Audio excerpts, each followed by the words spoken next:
Ooh, I tell her get low, gon' rock with me. You gon' mess around now and get a shopping spree. I'm now in your possession like apostrophe. Ooh, enough with all the talking, I just told her say less and do more. Do more, do more, do more. Ooh, I tell her do more, do more, do more, do more. Go ahead, set the mood right, dirty like a food fight. You been working all day, load it up in 2 nights. Do more, do more, do more, do more. Ooh, I tell her, and she gon' work that round. I'ma mess around and drown when she drop that down. No more phone be blowing up, I like not right now. Oh, I swear that she in next the way she work that mouth. Whoa, automatic cause she move, she be cousin static. I be straight up like an addict, might become an addict. Now I gotta have it, had enough with all the moves, yeah, move here. Ooh, let me grab it now, I'm on 1 year. Now I'm not done yet, told her wait right here. I'll be back 1 sec, this is just time out, this is not no way. Go and grab that friend, and you know what's next, stay.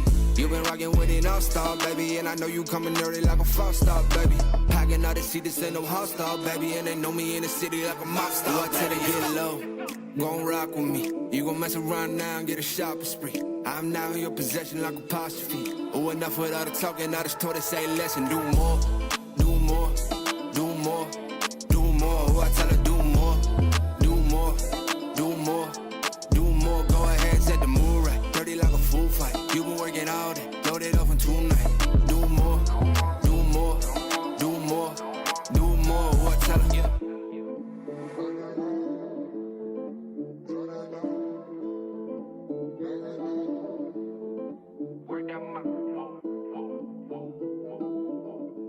Hey, yo, Jay, can we get some ratchet one time? Look, I don't wanna talk. How you try and press the kid and really you was soft. All you know is capping, homie, you don't know the law. Pedal to the metal, you ain't catching me in park. I just hit the stop, I don't wanna speak. Talking all that good, so I just hit you with the plays. Running up the score like Tyreek, I'm going deep. Watch me how I'm saucing, I be spreading it with ease. You gon' see the peace, you gon' see the flex when you hear these writtens. Trust me, you know the difference. I got a long ways to climb before you see a slippage. I see the process and the journey I'm supposed to be, but perplexed, cause I don't really see nobody close to me. Hopefully this ain't wasted and I know it ain't.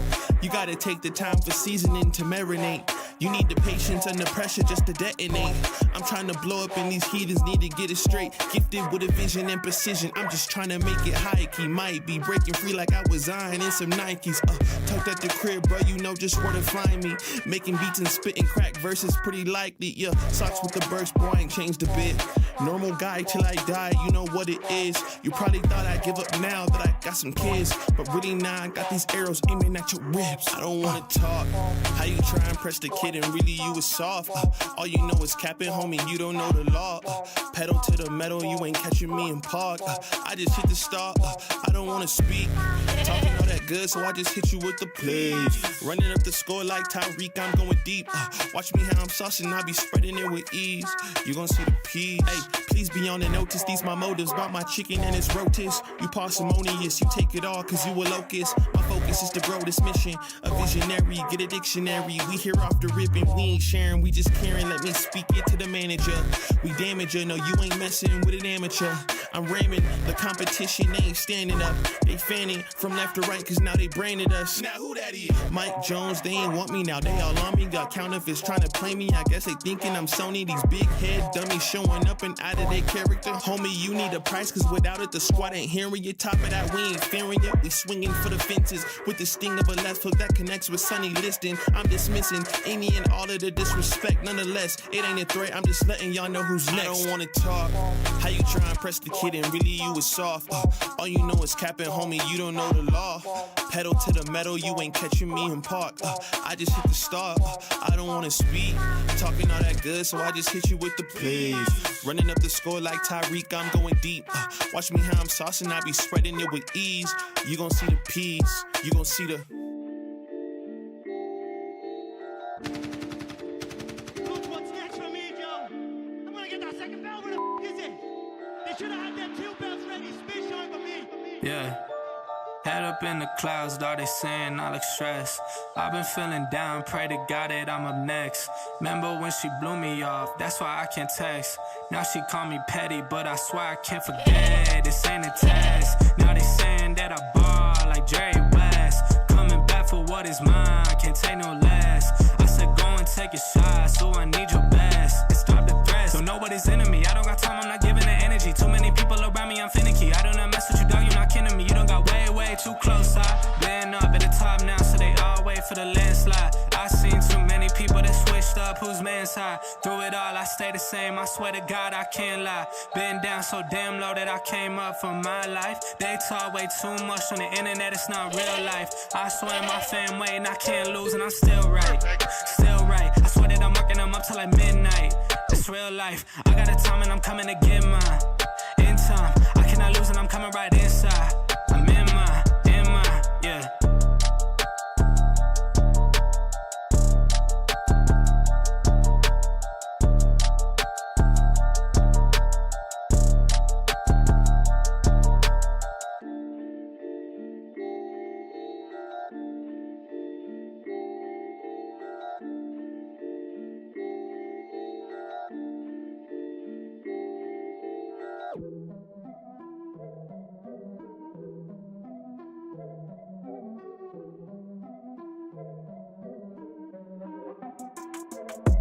Here we go, at the top of the class on a roll, and it's time to run it up, yeah you know. Maxed out, put the pedal to the floor, ayy, on the roll, here we go. Yeah, we winning by a landslide. Never see me coming, I'm a landmine. Yeah, I ain't taking orders in command, like, yeah, you about to see me on demand, like, you know on demand. If you ain't know, you about to understand. Yeah, I got the team by my side, right hand. Yeah, take it to a string, you ain't seen it like that. Yeah, and it's the dream, and we coming for the bag.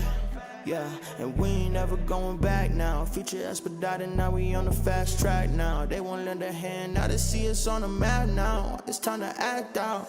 Here we go, at the top of the class on a roll, and it's time to run it up, yeah you know.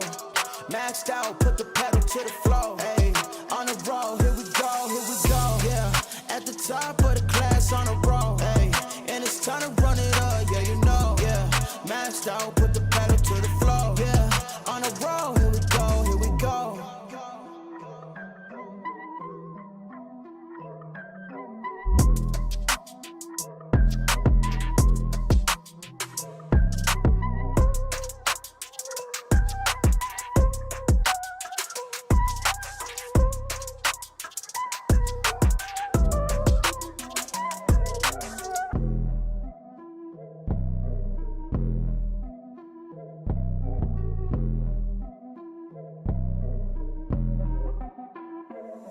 Here we go, at the top of the class on a roll, and it's time to run it up, yeah you know.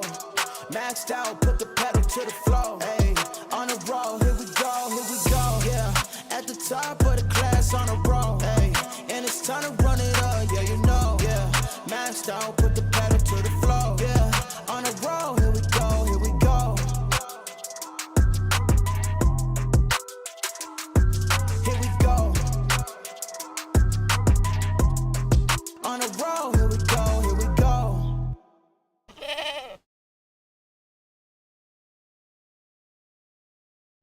What is going on, everybody? Welcome back to the Frankie Candles live stream every single weekday right here at 5:45 p.m. Eastern Standard Time. And oh my God, guys, this thing is a pump and dump show with that big rip into new all-time highs at about 100. And let me get the actual number here for you guys. $109,900, almost $110,000, guys. We saw that new all-time high. We saw that inauguration dump, and if you guys tuned into Friday night's live stream, you will know how we were talking about how it could be a sell the news event. So today, I want to break down the charts with you guys. Take a look at those key levels underneath us. Talk about a key level that we must hold if we do not want to see a big dump here on Bitcoin, because there are some things on Market Cypher B, guys, that do look a little bit bearish. Now, before we get a little too carried away with the bearish talk here, guys, I do still remain bullish on Bitcoin here in the long term, but there are some signs that could point to some local volatility to the downside. So we're going to cover that today. today on the live stream. I'm going to cover the key levels to the downside. And then even if we do, I'll take a look at the higher targets as well as we did look at those on Friday. If you don't remember what they are, we'll check in on those. But yeah, we're also going to take a look at some of the things we were looking at on Friday, guys, because we saw some things play out perfectly. Looking for that higher high on Bitcoin after looking at that 3-day bearish divergence looking to form. We'll break it all down in a second on the charts here, guys. But shout out to the Mafia. Thank you all for tuning in. I appreciate every single one of you guys for spending your precious time here with the Candle Mafia. We got Mike Vito, my paisan, in the chat, said, Bull. Come on, Bulls. Come in here. If there's any Bulls in the chat, please, for the love of God, show yourself and start doing us a favor. Shout out to Mike Vito. Thank you for being here. We got C7 in the chat, said, could you please share Market Cipher B settings on Discord? Shout out to C7. If you check the beginner series, we have a Market Cipher B tutorial where I show you all those custom settings in detail, but none of them, all of them are cosmetic. None of them are, I don't change any calculations or anything like that. So if you're using the default settings, you will be getting the same exact signals that I have on my Market Cipher B. But check out that beginner video in Discord, not in Discord, on the YouTube channel, and you'll be able to see like everything in detail. I'll show you guys exactly how I set it all up. I also show you how to use it to make some money trading Bitcoin. But let's see. We got Blockchain Domain in the chat. Shout out to Captain Kirk, Tyler Durden, Chemistry Bro, D Petty Crypto, Rob the Crypto Snob, Tyler Durden. Guys, we got the mods in the chat, so show them some love. I love them a lot. I know you guys do too, so show them some love in the chat. We got Dr. Jones in the chat, putting that bull there. Hey, somebody's showing up. Some of the bulls are showing up here. Let's see. We got Shirley Sound in the chat. Blockchain Domain says, share your Market Cipher account with me if you love me. Shout out to Blockchain Domain. Yeah, I'm just going to, I don't know how many logins you're allowed to have, but I'll just give them all away to as many as I can give them to. But yeah, shout out to K Diggity in the chat, dropping those goats. Let's go. Let's see. We got Peter in the chat, said volatility around the corner. Yeah, guys, we have the stock market closed today.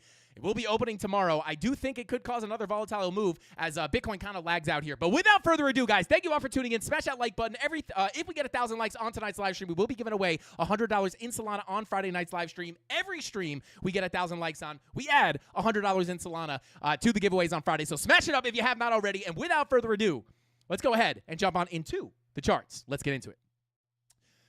All right, Mafia, here we are on the Bitcoin chart. And as I said, I'm going to start here on the higher time frames. Now, if you guys remember to last week, there were some things that we were looking at, anticipating a potential higher high to come in here.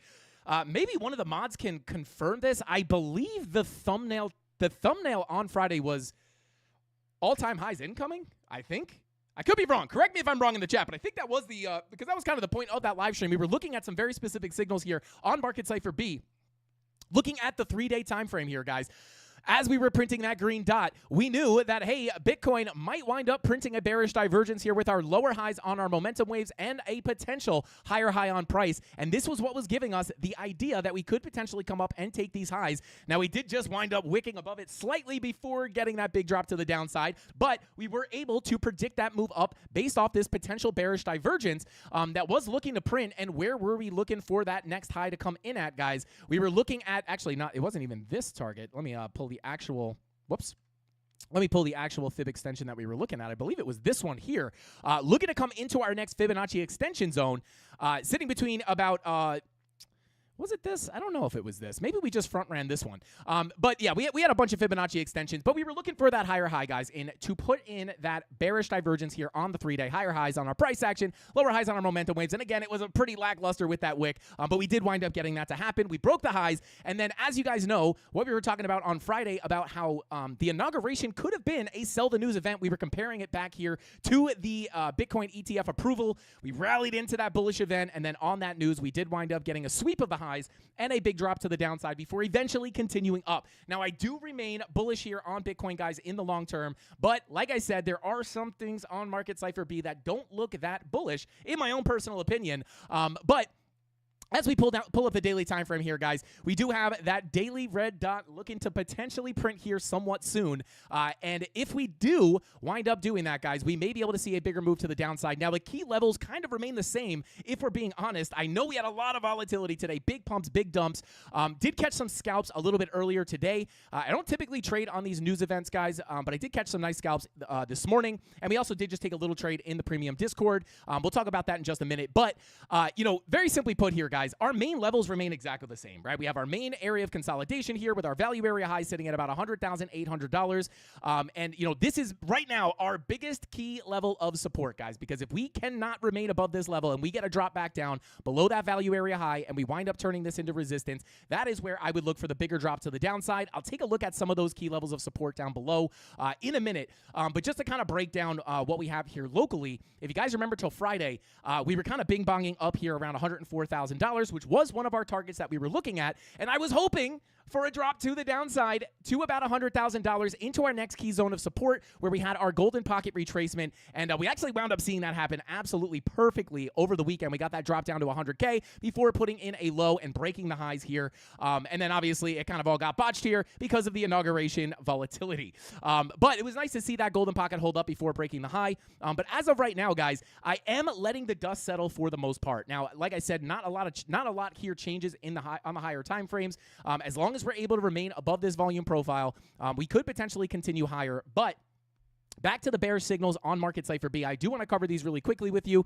We did just confirm a bearish divergence here on the 4-hour time frame with our higher highs on price action, lower highs on those momentum waves, giving us that 4-hour bearish divergence. And on top of that, guys, we do have that money flow here on the 15-minute crossing over into the red. Now, when we see those 4-hour red dots with that 15-minute money flow crossover into the red, it does sometimes give us that continuation of our downtrend. Now, on top of that, we also have our 30-minute money flow starting to cross over into the red here with that red dot on the 8-hour printing in all of its glory. That gives us that Market Cipher B 116 strategy here, guys. When you have that 8-hour red dot with that 30-minute and even 24-minute money flow crossover into the red. Now, that 24-minute is getting a little choppy here coming back into the green, but that 30-minute money flow is in the red here. So unless we can get some kind of crazy bounce to the upside here off of this golden pocket retracement that we are hitting right now from the low to the high here, you can see we came in, tapped that golden pocket, and we are now getting a little bit of a bounce from here. However, if we can't get a strong bounce from here, guys, it is going to be a bit of a dangerous situation because if that money flow is crossing over into the red, and anytime we do see this, guys,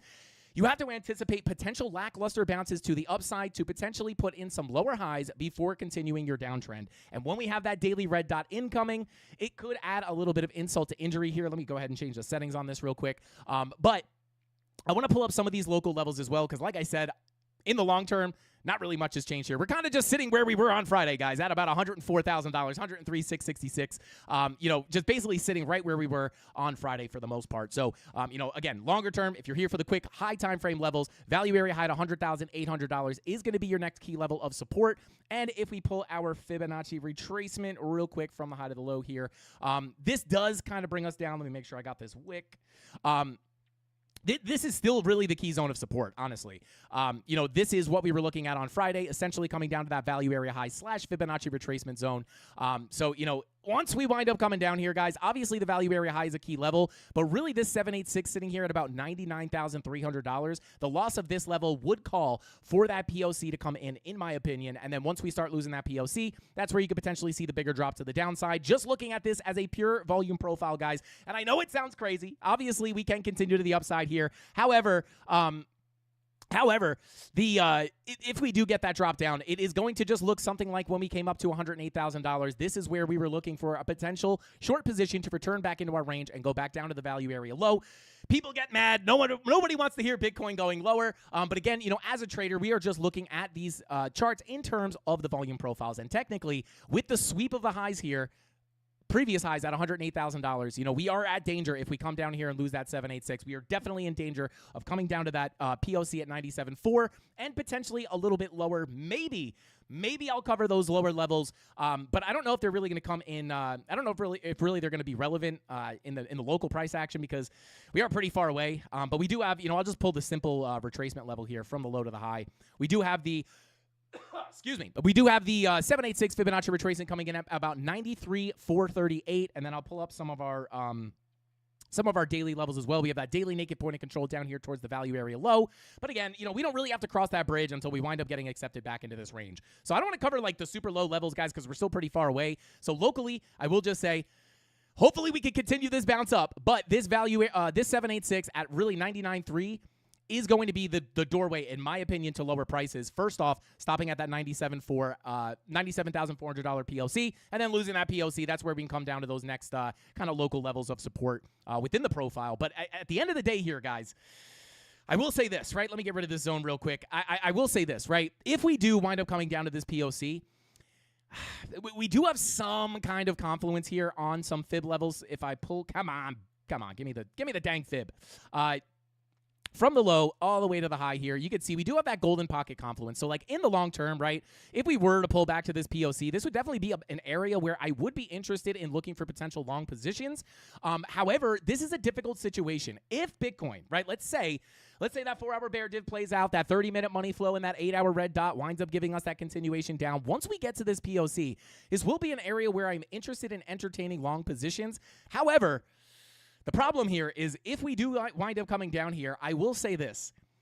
Sure, we could look for bounces, but at that point, guys, we have to look at this as an anticipated lower high and a potential continuation down, because once we come to this golden pocket, this is an area where we could put in the higher low and continue up. However, once you get down here, you're back within your volume profile. And you guys know, once you lose that value area high, this is where you could potentially look for that move to the POC, and eventually you're expecting the fulfill of that volume profile from the high to the low. And this is it's going to be a difficult situation. Like I said, I will be looking for longs, but at that point, you have to treat them as scalps in anticipation of a potential lower high and a continuation down. So this is going to be a sticky situation. Like I said, hopefully we just don't have to come down there. But with that 4-hour bearish divergence confirmed, with this 30-minute money flow crossing over into the red, with some of this money flow, guys, actually 1-hour money flow doesn't look that bad. It's just kind of flat. But again, 30-minute money flow crossover into the red, this would potentially make us anticipate, even if we were to retrace into this golden pocket 786, potentially putting in lower highs and continuing that move to the downside. So that's kind of what I'm looking at here. I want to break down these local levels, guys, because we are tapping on resistance here. And let me see. I think I have them in a folder here. Bada boom. Right here, right? So we had this local profile from back in Friday when we were bing-bonging around between about 103.6 and 105.4. We've created this little volume profile, and this is really the key level to get above. We keep coming up and attempting to get above this golden pocket. Well, actually, this is hang on, let me pull this. Yeah. We keep on tapping this golden pocket, and every time we try to get above this, we lose it. We get above it, we lose it. And at this point, with that money flow continuing into the red, guys, if we can't get back above this level, I will be looking for a continuation down to about 100,800 and potentially down to that 786, which is the level that I just pulled up for you guys. I deleted it to clean up the chart a bit, but let's pull it from the low to the high. Between that golden pocket and that POC, we have that next level to the downside below us. But if we pull it from, where is our... Bada boom. From this higher low, we do have that 786 sitting about, depends on really what fib you're looking at here. I would probably, yeah, I would call it 90, about 100K, guys, to be quite honest. Like, once you lose that value area high 786, regardless of which one you're looking at, once you get below that value area high, I would say losing about $101 to $100,000 is probably going to call for that POC golden pocket, in my own personal opinion. We'll see what happens, but just to put this in the local context here, this is definitely going to be a zone of support. So if we come on down to the lower time frames, right, the hope here for the bullish case would be to get a move above that golden pocket, come fill this range, and potentially come up and attack the highs. But I'll be honest, with the way market Cypher B is looking right now with that 4-hour bearish divergence, money flow in the 45-minute coming to the downside as well, things aren't looking super, super great, at least as far as market Cypher B goes. So I would not be surprised. We also, we have been rejecting this golden pocket quite a bit here. So we can't reclaim this. It's like very clear level here at about 103,768. If we can't reclaim this level as support, probably going to be looking closer down towards about 100,800 down to about 99.8. And then obviously you have the $100,000 psychological level in there. And then once you lose that, that's kind of where I'm looking at 97.4 as the next key level. And then this is going to be a difficult situation. Like I said, looking for longs down there, but definitely going to have to manage that pretty tightly because, again, at that point, could we get the bigger continuation down? It's definitely possible. And I know a lot of people are wondering what the heck is going on. We got the inauguration, Trump's bullish for crypto.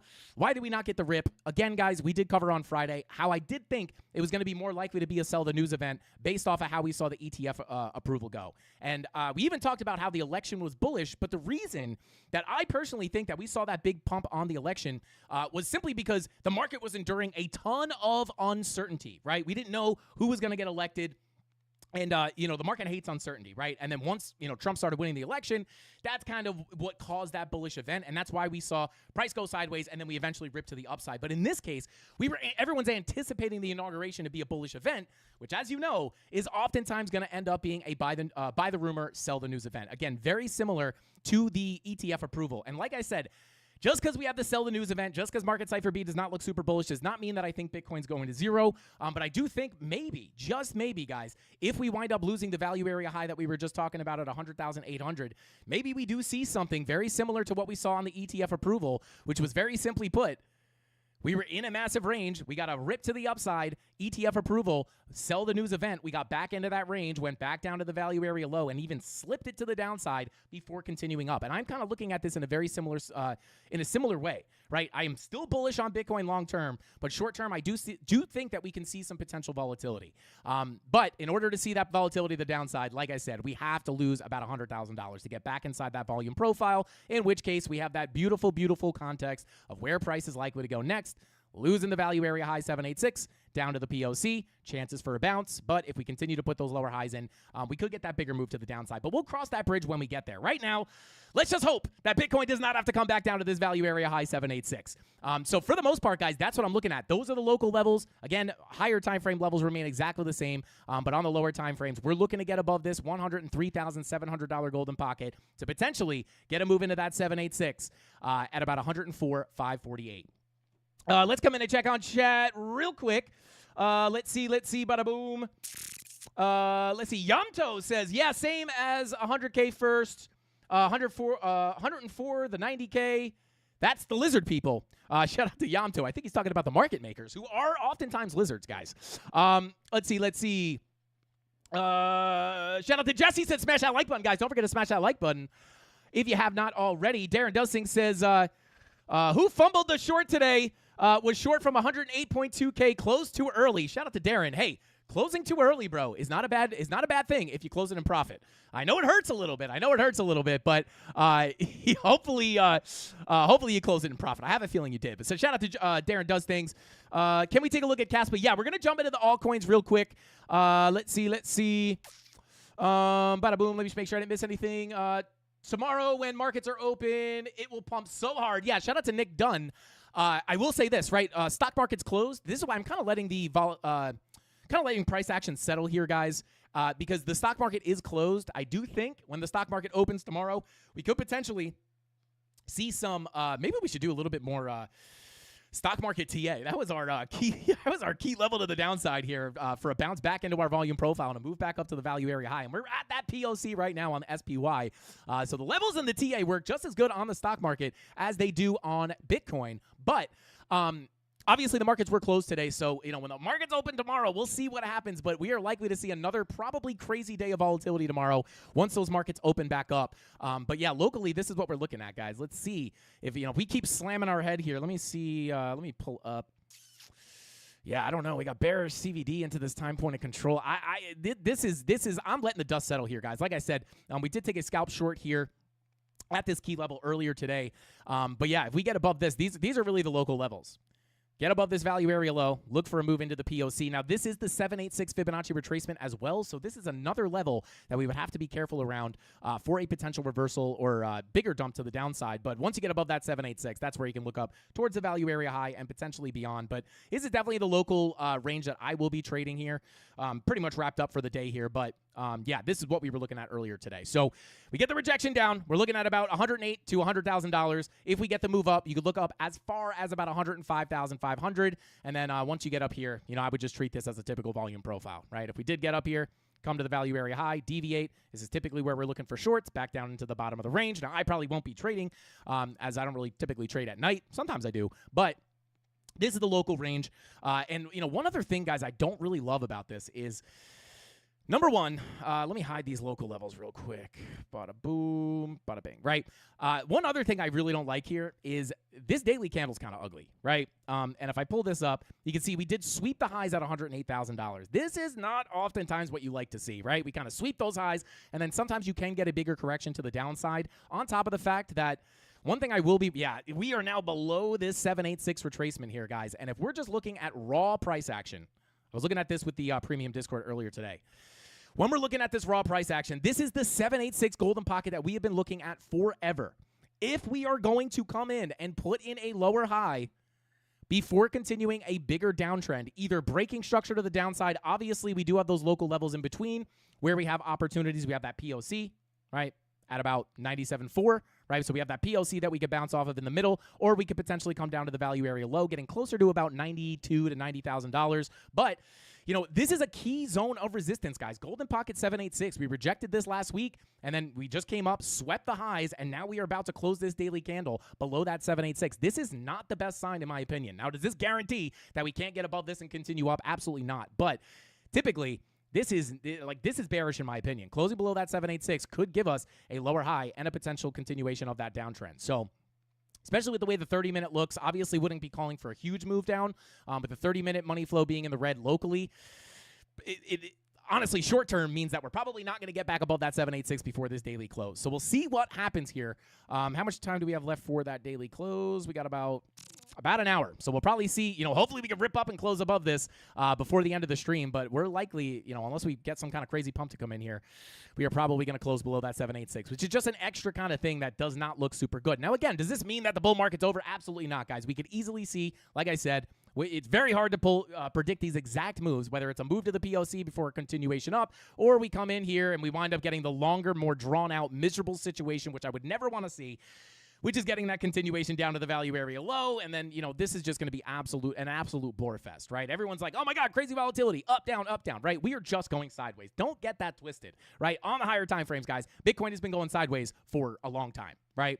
Everybody wants to know, oh my God, is it the bear market? Oh, wait, no, bull market. Oh, wait, no, bear market, bull market, bear market, bull market, bear market, bull market, right? But at the end of the day, this is just consolidation, and this is why we trade the volume profiles, right? We just wait until we get to those lows. That's where we look for the long positions. I am now out of that long position fully. I took the rest of the profit here as we pushed up, closed that trade in full, and I'm just going to be looking for new positions here moving forward. So that's what we're looking for, guys. That's pretty much it on Bitcoin. Just hopefully we don't get back into this range. Very, very, very, very not good. Do not want that. That is going to be a bad situation.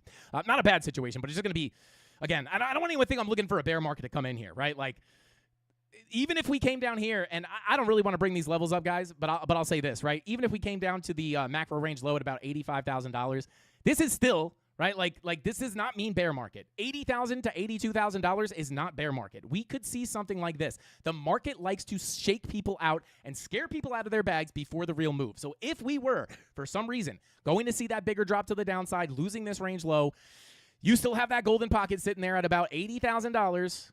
Right, or $82,000 to $80,000 right here, right? 82, specifically 82.8, all the way down to about $81,000. And we also have our anchored VWAP, which comes up in that zone as well. Anchored VWAP pulled from August 5th. Boom.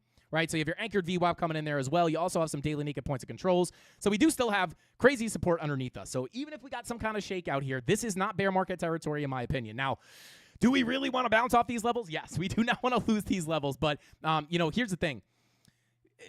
Sometimes it's not that easy, guys. Sometimes, you know, it's the market very often does what people don't want it to do, right? We can get that drop down. Everyone's super scared. Everyone's alts are absolutely wrecked. If we see 80K, guys, the alts are going to get smashed.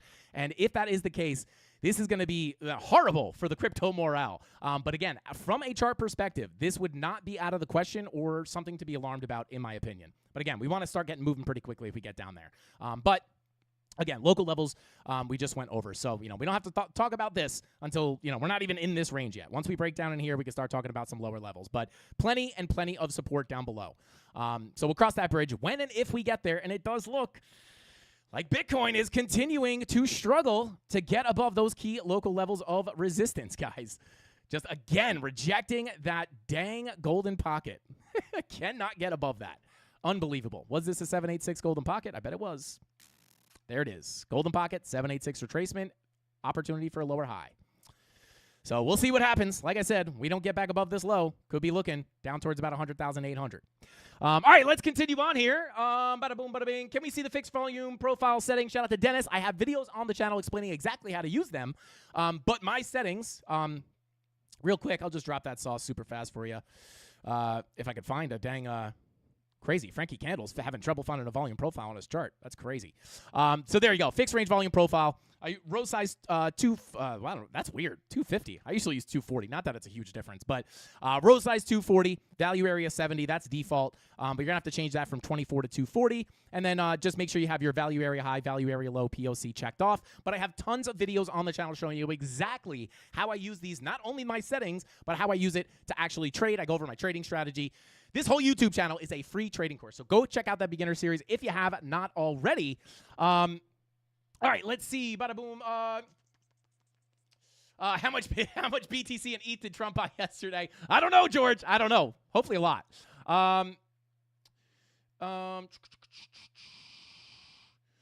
Shout out to S, just the letter S.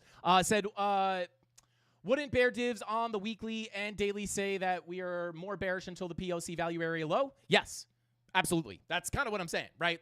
Even the 4-hour bear div, again, I am bullish overall, but with the way market cipher B looks right now, I do not think it's impossible to come down to that value area high level that we were just looking at and then lose that value area high, come on down to that POC golden pocket confluence. This is, again, 4-hour bearish divergence.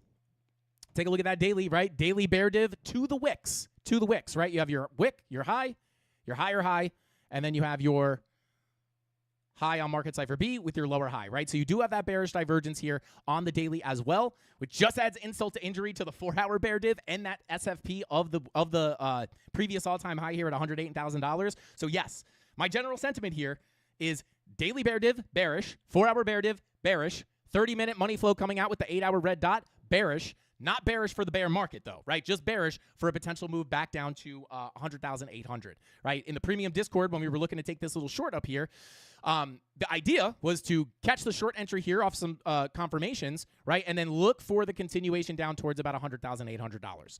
So we'll see. This is definitely your next key level of support, 100,800 and slightly below. And I don't think, we have no other, this is a tapped daily. Like, you have no other daily levels down there. So we'll see. Even that rejection from the 7-8, the larger or higher time frame 786 that I just showed on the higher time frames up in this zone here definitely could call for more downside. I would not be surprised. So we'll see. Maybe we'll get down to that $100,800 target by the end of the live stream potentially. That would be pretty nice. All right, let's continue on here. Bada boom, bada bing.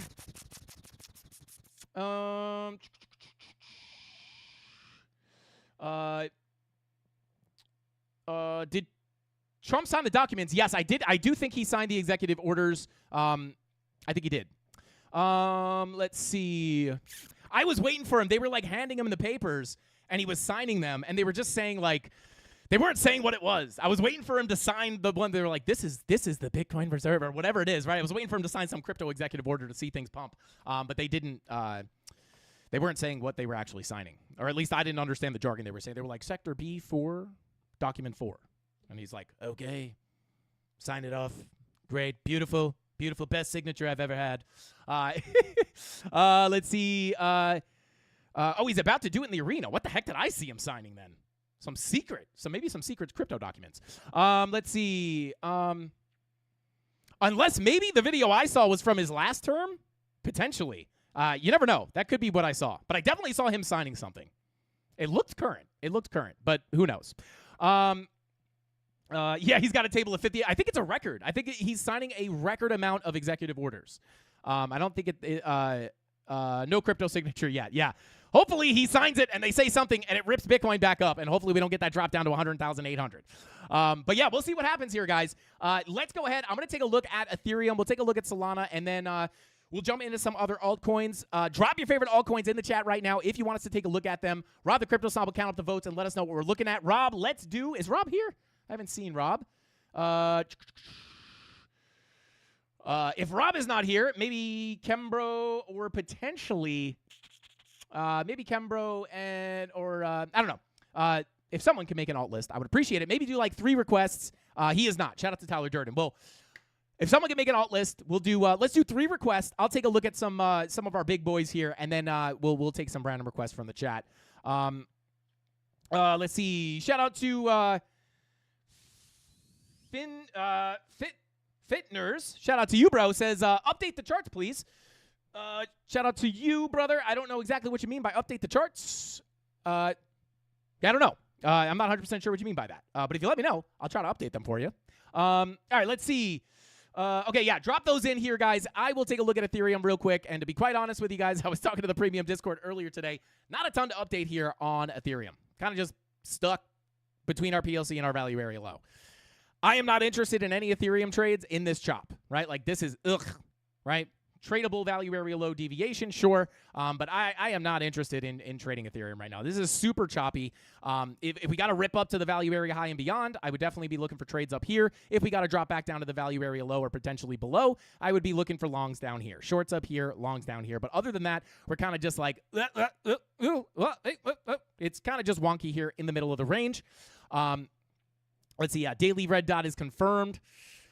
See, that 3-day green dot, man, that 3-day green dot with the money flow crossover is now stepped on, right? We don't have the green dot anymore. Money flow's back in the red. This was not looking that bad not too long ago, but let's take a look at that weekly real quick on Ethereum. Yeah, VWAP's coming up. This is the one thing. Even on Bitcoin, you have that weekly green dot looking to print. You pull up, Bitcoin's actually printing it. So, you know, I'll be honest. Everything still stands here. Potential drop down to 100,800 and below, but that weekly green dot, this is not confirmed. This is just printing, right? So we have to wait for the next weekly candle to print to confirm this. But I'll be honest, guys, this is a pretty dang ugly, not only weekly candle, but that daily candle is pretty ugly too. This looks like a bear hammer if I've ever seen one. So we'll see if we get that bigger drop to the downside. Hopefully it doesn't drag us down too low. Hopefully we can hold the local levels of support. But back to Ethereum here. Yeah, I am not trading Ethereum right now. I would be waiting for, you know, one of these bigger key levels to get hit. If we can come down here, we have a key level at the high volume node. This is the danger zone. If we get down here, you're going to want to hold this pretty aggressively because if you lose this level, guys, more likely to get that drop down between $2,700 and $2,600, sitting between the value area low and the value area high and the POC of the range. Don't want to lose this level, right? So if we come back down to the value area low and deviate, we could potentially look for longs. If we come up to the high first, that's where we can look for scalp shorts. But other than that, I'm letting Ethereum work itself out in here. This is ugly price action. If you wanted to get some local levels in here, you could potentially pull a volume profile. You know, you kind of have an area of balance within here locally, but I am not interested in trading that. This is super choppy. This is just, I can't even look at it anymore. Get it out of here. Get it out of here. But yeah, that's what we're looking at on Ethereum. Again, nothing has really changed. We're in the same spot we were on Friday. So yeah, I'm just waiting to come down to the bigger key levels. Let's take a quick look at Solana, guys, because Solana actually doing some crazy stuff here. As you know, on Friday, what we were looking at here on Solana, let me see if I can pull up. Let's see. Friday. Where was Friday? Right. So Friday, where are we? Bada boom. Bada bing. Where is it? Friday. Right. So we were looking at Solana here after we've gotten a bounce off our key level of support, which was the golden pocket value area high confluence. This was a big area to look for a bounce, right? But as we were coming up here, guys, we had a key level of resistance, which was the 786 Fibonacci retracement. Once we broke above this level, this is where we were looking.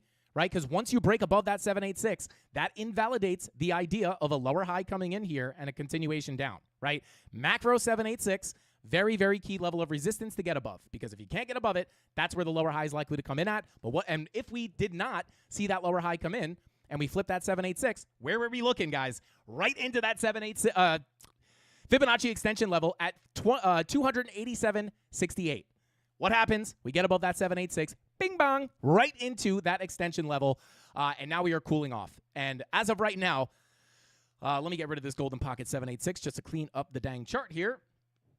Right now we're playing around we're playing with fire here just a little bit. Now, if we get the drop down below this value area high, if we cannot get back above it, I will simply be looking very similar to Bitcoin for a move down to the POC golden pocket confluence, lose that POC. We have nice confluence here on the 786 value area low, sitting between, call it $196 to $190 at the value area low, and then the POC golden pocket is sitting here between 218 and 212.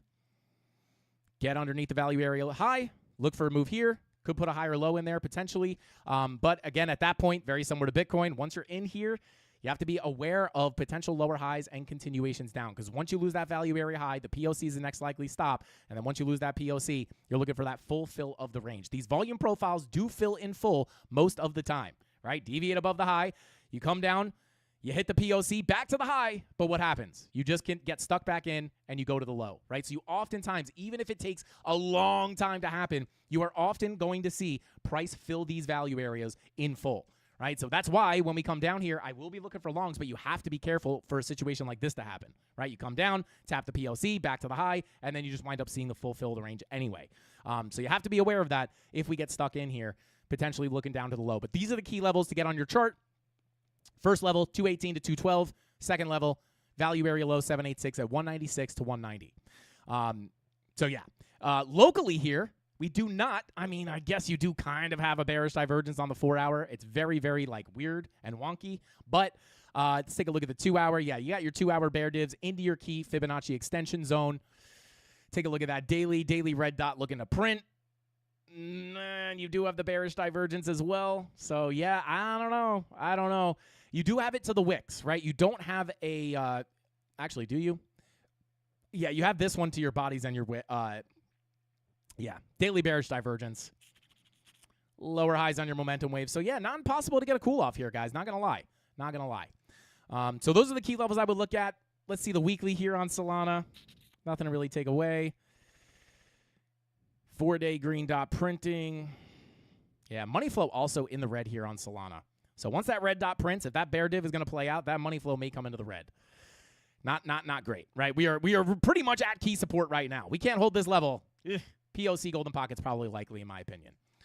So there you go. That's what I would look at. I wish I could just say it's going up, guys, but we said that last week and we did get it to go up.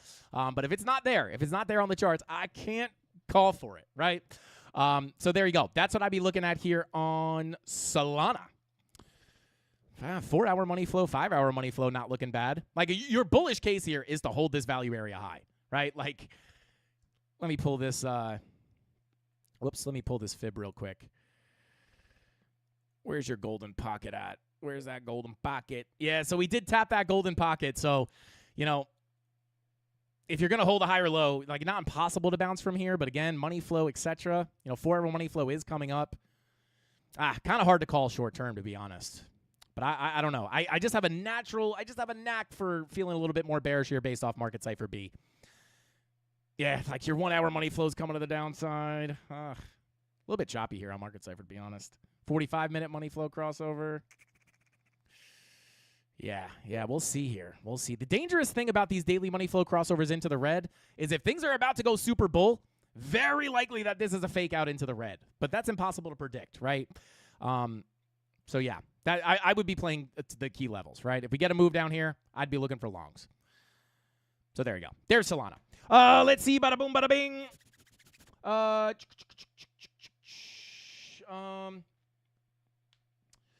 Let's see. Bada boom, bada bing. Yo, shout out to Nick Dunn. Said, Frank, you need to mention your merch more. Where do I find that wonderful Richardson 112 hat? Well, shout out to Nick Dunn. Beautiful segue. If you guys want to get a Frankie Candles trading hat, you can go to frankiecandlestrading.com. We have a ton of different colors and flavors. They are scratch and taste. But yeah, you can check out frankiecandlestrading.com if you want a hat. They are pretty affordable, and they're also Richardson 112s, guys, which is the Louis Vuitton of hat, if you did not know. I didn't say that. Someone else said it, and I totally agree with them. I'm actually not lying. I'm not saying it's because we sell these hats. To be honest with you guys, we sell the hats. They're not like, that's not a big money maker for us, right? We do it because we like to have these for the community, and we make them as affordable as possible so we're not losing money on them. But go check them out. I think they're like, I don't want to put a number on it, but go check them out. We got tons of different colors, and they are fire hats. Let's see, they're scratch and taste. Yeah, shout out to K Diggity. They are. If you scratch it and then lick it, you will taste it. This one is, I think this one is mocha. This one's mocha. All right, let's see. Shout out to Flat Smack. Flat Smack that like button if you have not already. Welcome in, bro. Let's see. Oh, Mikey says, I'm about to sign some very important executive orders. Mikey, sign that dang Bitcoin reserve, baby. Sign it. Let's see. All right, let's go ahead and continue on here. Don't ask how I know. Don't ask how I know what Phoebe tastes like. Shout out to K Diggity. Oh, God, K Diggity out here licking goats. Let's get it. All right, let's continue on here, guys. We took a look at Solana. We took a look at Ethereum. Let's take a quick look at XRP, which obviously, oh no, we're leaking the secret. We're leaking the secret sauce here. That was my predictive line, guys. I'm just kidding. But actually, for what it's worth, not that you could just predict price like this, but I was just kind of pulling these bars patterns because, as you guys know, XRP loves to just come up, coil up in a bull pennant, snap to the upside, coil up, snap to the upside, coil up, snap to the upside. And we are now, once again, starting to coil up with a quick little flush to the downside here. And, it's not looking too different from a lot of the other times where we've gotten big breakouts. Now, again, I'm not making any decisions, and not just because this matches up doesn't mean that we're going to get that push up to the next Fibonacci extension zone, but it does line up pretty nicely. And I will say this. We're just back up against that all-time high, right? We look for that breakout of this volume profile to push up into our next target. We are now sitting within our next target. Technically here, if we take a look at the daily time frame, definitely daily bearish divergence confirmed, but it looks like that may have already played out. Let's see here. Yeah, 2-day bear div, definitely. Actually, the way we were able to predict this move to the upside, guys, was by trying to predict this potential bearish divergence on the 3-day. This is the same thing we looked at on Bitcoin. It's the same thing that we looked at on Ethereum. We looked at this on almost every coin, looking for this green dot on the 3-day to give us that next push to the upside, cracking the highs and pushing into that Fibonacci extension zone. And what did we get? We got that exact move into that Fibonacci extension, lower highs on our momentum waves, higher highs on price, and we are now about to print that red dot on the 3-day. So if we get that red dot, it could give us that bearish divergence, which would likely call for more downside. Money flow on the daily kind of flat here, looking like it may want to teeter off. 12-hour, yeah, it's hard, man. Money flow in these situations it's very difficult because if we're going to rip up here, it's very likely to get fake outs. But I will say this, just like we use that 3-day bearish divergence to call for that break of the structure to push into this extension zone, perfect prediction based off that bear div. Does look, right, definitely a little wonky here with that 10-hour red dot printing, but I will say this, some of these higher hourly time frames, 8-hour, if we did get a breakout, if you're going to get something like an 8-hour bear div or a 10-hour bear div, very similar to how we predicted this move up, you could potentially push into that next extension zone, sitting at about $4.16. Again, letting price settle here a little bit, guys, especially because the stock market is closed. We'll see how everything reacts tomorrow, but yeah, we'll see. Let me take off some of these. Let me pull off some of these levels, and we'll take a look at the local volume profile here. So yeah, like here's your local levels for XRP. Right, you're just kind of within your sideways range, right? You're kind of just wiggling around. Quick loss, come back in. So this is a key level. These are the kind of local context I'd be looking at for XRP. Let's go ahead and mark these out. Bada boom. Bada boom, bada boops. There we go. So yeah, very similar to Bitcoin, right? Just kind of tapping our head on this value area low. We got to get back in here, and if we do, I would look for a potential full rotation of this range. If I pull this fib from our current high to our current low, keys, this is your doorway. This is your doorway. I would look for a break of that POC. That POC is key because it's in line, in confluence with our 786 retracement. Get above here. Flip that 786. In my opinion, that is your best bet to obviously approach the value area high, but potentially get a bigger breakout. Now, if you pulled your full golden pocket from the actual high to the low here, you can see that 786 is right in that same area, right? So definitely your key level here on XRP is about 328. Also, that is very close. Where's that dang all-time high? Is it this one? There we go. Also very close to your all-time high. So get above that 786. That's your best bet of getting out of here and coming into your next extension zone. Once again, coming in at about, come on. Coming in, your next technical level here is about 352. Can we see a 352 XRP soon? I think it could be possible if you could flip that 786. Once you get above that, I think that's where the real fun starts, pushing you into that $4 XRP zone starting at about 418. So we'll see what happens here. See if we can reclaim that local value area low. If not, let's go ahead and hide this stuff again and pull up our actual major range. Where is it? Bada boom. Yeah, so if we don't, let me get rid of this. I'll hide the extension zone, hide the all-time high. Boom. And we'll get rid of this range, right? So if we wind up losing this, I will say, guys, if you pull up your VPVR, you don't, like, you can see, once you start losing these lows, you start falling through this low volume gap, right? So, like, once you start breaking about $3, you do have this fall off in volume. And if you start falling through this, next key level support about 268, right? And then at that point, you're approaching your previous value area high. But that's what I'd be looking at locally, as well as higher time frame for XRP. Let's see if we can get that 10-hour red dot to just completely get stepped on. Like, this red dot is obviously bearish locally, but once we come back in, this does look like we could print that bearish divergence, very similar to how we saw that 3-day bear div to call for that break of structure to the upside.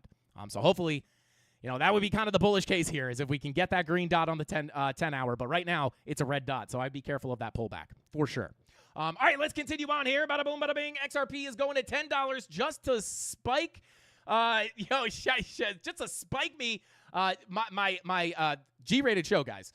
Spike my buttocks that sold all mine for bills over last 1 to 2 years. Shout out to Chemistry, bro. It's all right, bro. It's okay. It's okay. I've been holding XRP for quite some time. I never sold any of my XRP. I was just holding it. I stopped buying into it because it was going sideways forever, and I'm glad I did because I was able to make much better use of my capital buying other things. But I did hold my XRP. It is now pretty dang nice here. Let's see. Okay. Let me see. Did we get the alt list? Bada boom, bada bing. Okay. Let's take a look here.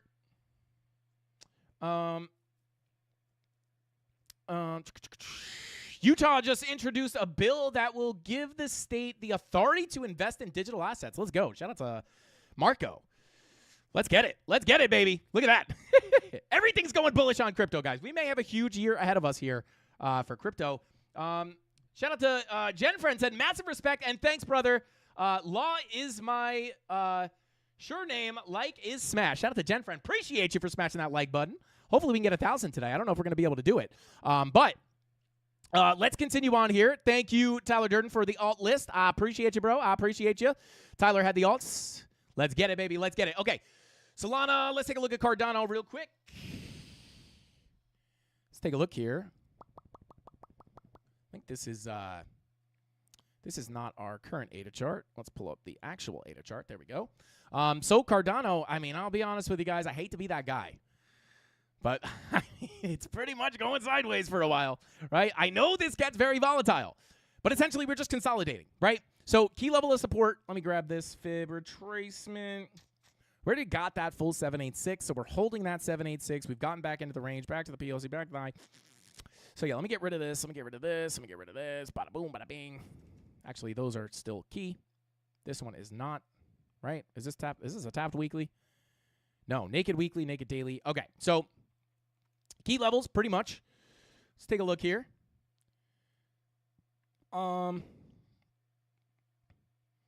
Yeah, I mean, this 786 still remains valid, but you're just within your volume profile. So to be quite honest with you, I would just be looking at this as your major range. This daily is tapped, but this is a fresh daily, so we can keep that there. So your next key level of support on Cardano, going to be right here. 95 to 94 cents. If we can get the drop down here, I will be looking. Come on. I will be looking for potential long positions. Well, I don't know if I'll actually be looking, but I would be looking, right? I don't typically trade Cardano that much, but if we did come down there, I would potentially be looking for long positions. Can we see any incoming bullish confirmations? Not really. Yeah, 2-hour money flow on the way to the downside. Let's check that daily. Daily, no bearish divergence. VWAP kind of chopped up. I mean, yeah, nothing really significant here on Cardano. Like 90-minute money flow crossover into the red. Daily red dot confirmed. 2-day. No bearish divergence. Yeah, kind of uneventful here on Cardano, right? But for me personally, if we came down here to the daily value area low, 95 to 94 cents, or yeah, 94 to 95 cents, this would technically be the next area I would be interested in looking for long positions, right? Even if we deviated below slightly, look for the reclaim, back into the POC, back into the high. Key that you get those confirmations, though. If you lose this level, what is the next key level of support? Well, it's kind of clean here. To be honest, I would be looking down here towards this weekly slash, look down towards that weekly slash daily at about 84 to 85 cents. And let me actually pull some macro fibs here. Let's pull up the daily. So let me see here. Let's pull from this side of the low. Yeah, I mean, we'll see. We'll cross that bridge when we get there. I mean, this 786 does sit at around 69 cents, but we're still pretty far away from that, and you do have support down here. So lose this range. I'd be looking for longs at this and then down here at the daily and weekly. That daily and weekly is sitting between 84 and 85 cents. First zone sitting between 94 and 95 cents. Interesting kind of similarities there. But there you go. Other than that, key resistance still sits above here at the value area high, 786 of the range. So these are your new key levels of support. Key levels of support, same old levels of resistance, sitting right there.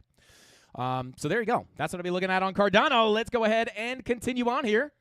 Bada boom, bada bing. Peak. Actually, let's take a quick look at Peak here real quick. I did not sell my Peak. Shout out to Kristen. Did not sell my Peak. If anything, I'm probably going to be looking to buy more of this, right? The only reason I would sell my Peak here is if I thought that there was going to be no bull run, right, or no continuation of the bull run. If I thought the bull run was over, maybe I'd sell my Peak. But there's no reason for me to sell my Peak here, just based off the sole fact that on our macro fib here, we're just losing that golden pocket. We could easily see a move down to about 30 cents if we lose this high volume node, right? If we pull up our visible range volume profile real quick. Zoom in.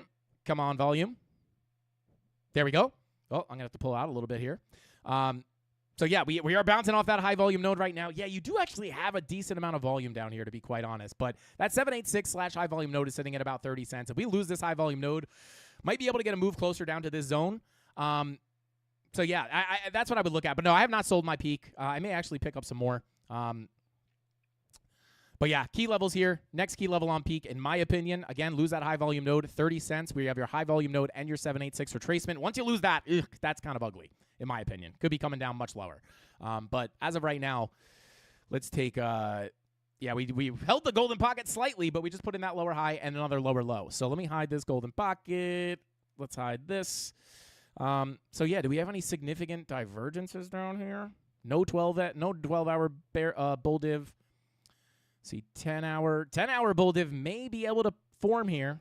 It's so close to invalidation, though. See, the 8-hour, yeah, no bull div here. It's so close. It's like, yeah, it's pretty much invalidated. Almost invalidated. Let's see. You do have a 4-hour. Yeah. I mean, you have some divs down here, but they're just not super beautiful. So, again, I don't short-term trade Peak. I just pick this up and accumulate it. So you actually might pick some up or start another DCA in case we get another move down. But other than that here, you know, still not a lot of information here on the 2-day, but yeah, money flow still in the green on the daily. Yeah. Other than that, I mean, your next key level is down here at 30 cents. If you get a move back up, 40 cents is the level to beat. If you can get above that, you could look up to about 44 to 46 cents. And I could actually clean up these resistance levels because they did wind up giving us a rejection. Let's get that out of here. Let's get that out of here. Boom. So, yeah, these are still really the only volume profiles that I can look at. They're the only areas that we could pull profiles on. So, there you go. That's what I'd be looking at Peak. Quick and dirty on Peak here. Let's see. Bada boom, bada bing. Much appreciated. Shout out to Kristen. No problemo. Let's see. Bada boom, bada bing. Okay, let's take a quick look at Ondo. Quick look at Ondo. Binance. Okay, so Ondo. Let's take a look here. Let's see. These are tapped. Monthly and weekly naked points of control. All right, so this can get the heck out of here. Daily MPOC wound up holding up nicely here. Right? This was on Monday. Got that bounce out of our range. And now, I mean, again, a lot of these altcoins are just stuck inside their profiles. Lose that value area high. Look for that move to the POC. Key level here, $1.30. If Ondo loses $1.30, could be a quick drop down to about $1.20. Lose that. Look for another quick drop down to about $1.09. If we could hold support here, which, yeah, we didn't get the full golden pocket. Let's see. Yeah, we hit our target here, almost to the dollar. But, yeah, I mean, right now it's just, let me get rid of this real quick. These local targets. We can look at this as a volume profile. Boom. So this is how I would be looking at Ondo moving forward. You have your value area low up above, POC, value area high. Lost that range, could not get back above. Value area low sticks as resistance. Where are you looking down below? You're looking to get back below your value area high, move to the POC, and eventually get your drop down to the POC. Hold the POC, go to the hold the value area low, go back to the POC, back to the high. Now we're deviating once again. So let it be known, if we lose that value area high, we could see that drop down to the POC and the value area low. This is just how I view the market. And more often than not, you do see those fulfills of the volume profile. However, is there a reason to bounce here? Let's see. Hard to say. 30-minute money flow crossover into the red, 45-minute crossing over into the red with your, red dot on the 12-hour with your 45-minute money flow crossover into the red. This would generally make you anticipate lower highs and lower lows. So these are definitely going to be your key levels to the downside, in my own personal opinion. If we pull our local retracement levels, bouncing off the golden pocket, once you lose that golden pocket, where's that next area for price to likely go? It is simply going to be to the 786, which is in confluence with that POC. So lose this level, $1.30. Look for that move down towards about $1.23 to $1.20. Once you start losing that, I'm definitely looking down towards $1.09. Looking kind of similar to Bitcoin, to be honest. Like, yeah, this money flow's wonked out, man. Unbelievable. But yeah, I don't like that 12-hour red dot with the 45-minute money flow crossover. So yeah, and again, guys, be careful. Tomorrow we might see crazy volatility with the stock market being open after being closed today. So probably going to be a little bit of a wonky day tomorrow as well. All right, let's see. Shout out to Dan from Mulberry Street said, "You're talking so fast. It's like you're one of those auctioneer guys. Maybe a side job? If anybody's looking for an auctioneer, I will be taking extra hours after I hop off the charts." And we're coming down to about $1.30. If we can't hold $1.30, coming down $1.23. $1.23. Can I get anybody for $1.23? Sold to the man in the green profile picture. But yeah, that's what we're looking at. Shout out to Dan from Mulberry Street. H-bar, if you can, please. Yeah, we can take a look at H-bar real quick after we take a look at Chainlink. Let's see. Bada boom, bada bing. Let's take a look at it. Okay, so Chainlink. Let's check it here. And get rid of this. This is all right. So yeah, value. This is kind of similar to Solana, right? We got that drop down to the value area low on Bitcoin, right down here. That's where we took that long position. Chainlink dropped down to the key level of support, right? As we were looking for Bitcoin, right, to get that drop down towards this value area low. This is where we were looking. We were starting to pull up all those support levels on our other altcoins, right? Solana was sitting right here at the golden pocket value area low. That happened to be the bottom, right? Caught the long on Bitcoin from the bottom. But, and then taking a look at Chainlink, what was that level on Chainlink? Very simply put, it was this golden pocket value area low / daily. We held the golden pocket. We got to move back in. Where do we expect price to go? Right up towards that POC. Shout out to Chemistry Bro, said, check Wix Super Chat. Please hold.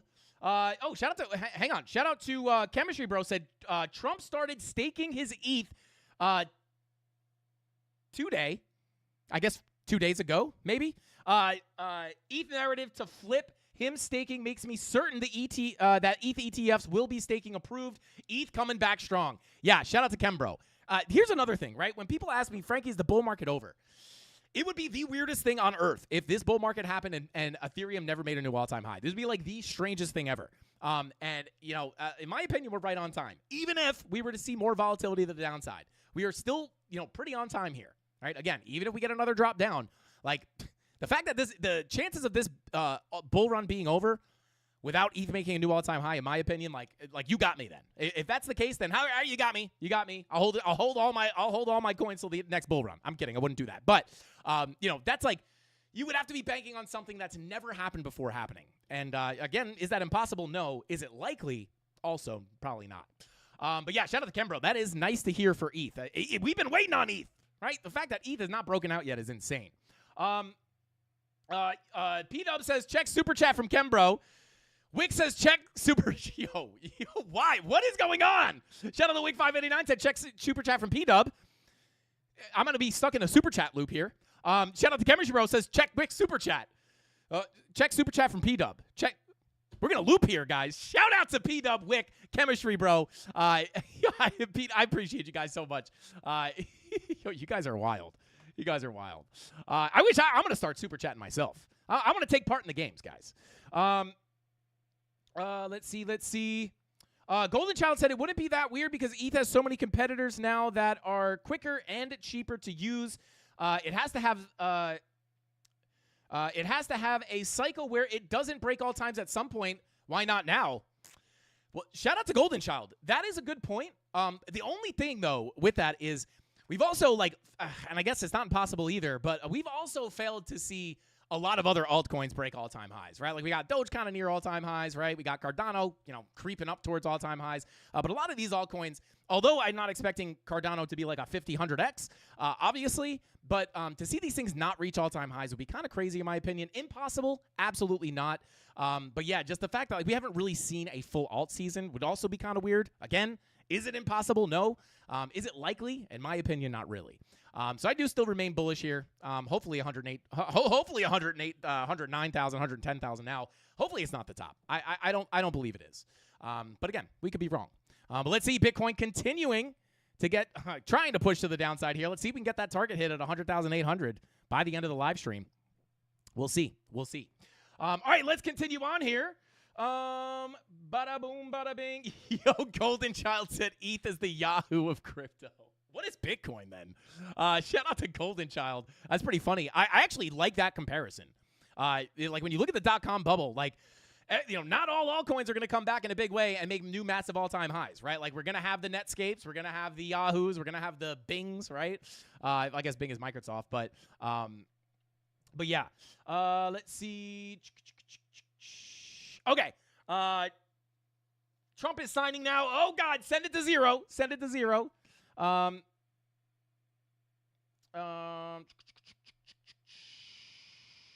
Yo, shout out to Dan from Mulberry Street. Said, bro, is that a Richardson? I know one when I see one. See, I told you guys. Let's see, 3 to 5%, infinite max supply. All right, let's continue on. Let's take a look. We took a look at Cardano. We took a look at Ondo. Yeah, Link. Link kind of, let's take a little bit more into Link, right? We're holding that key support. Now, we didn't really come down to tap this value area low at 1682. However, I would pretty much be looking at Link. This would be the overall context. If you get above this POC, I would look for the bigger move up into the value area high at 31 cents. However, could also look at this locally. Let's go ahead and mark this out. Bada boom, bada bing. So, yeah, locally, you have come up and tested your local value area high, right? So let me hide this. Let me hide the larger context of things here. Macro VP, right? So we can look at this as our local volume profile. Value area low, POC, value area high. Yeah, so you've come up to the value area high. You're now at the POC. Lose this POC, might be able to get the bigger move down. So don't forget the macro outlook here. However, we do now have this local kind of context. Deviation above the high, back to the low. I may actually prefer this context. May actually prefer this. How's this look? So, yeah, I actually locally would you could look at both of these. They're both relevant. But if you look at this is probably going to be more relevant to the current price action. POC, value area low. So, let me get that a little closer. Let's pull up Market Cipher B. So, yeah, let's check that 4-hour. Yeah, 4-hour bear div confirmed here. Higher highs, lower highs. So, yeah, if key level to lose here, in my opinion, would be, yeah, golden pocket. I would look, if you get accepted back into this range, I'd look for a move down to this 786. Lose that 786, probably looking down towards about $20.92. So you're bouncing off that golden pocket. If it doesn't hold, lose here. That's your last chance. Lose that, probably going down to the low. This is the context I'd be looking at on Chainlink. And plus, deviation above the high, 4-hour bearish divergence. That is a bearish confirmation. So once you get below that low, you could see that full fill of the range. That's what I'd be looking for on Chainlink. A little bit of a freebie there. So there you go. All right, let's see. Shout out to Chemistry Bro. Said they're saying what executive orders they're signing as he signs them right now. Shout out to Chem Bro. Should we pull that up? Let's see.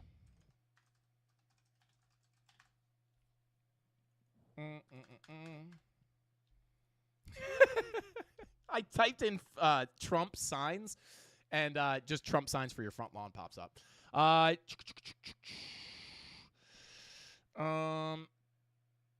Let's see here. President Trump to sign day one executive orders. Let's see. Should we? Maybe we should just have a dedicated.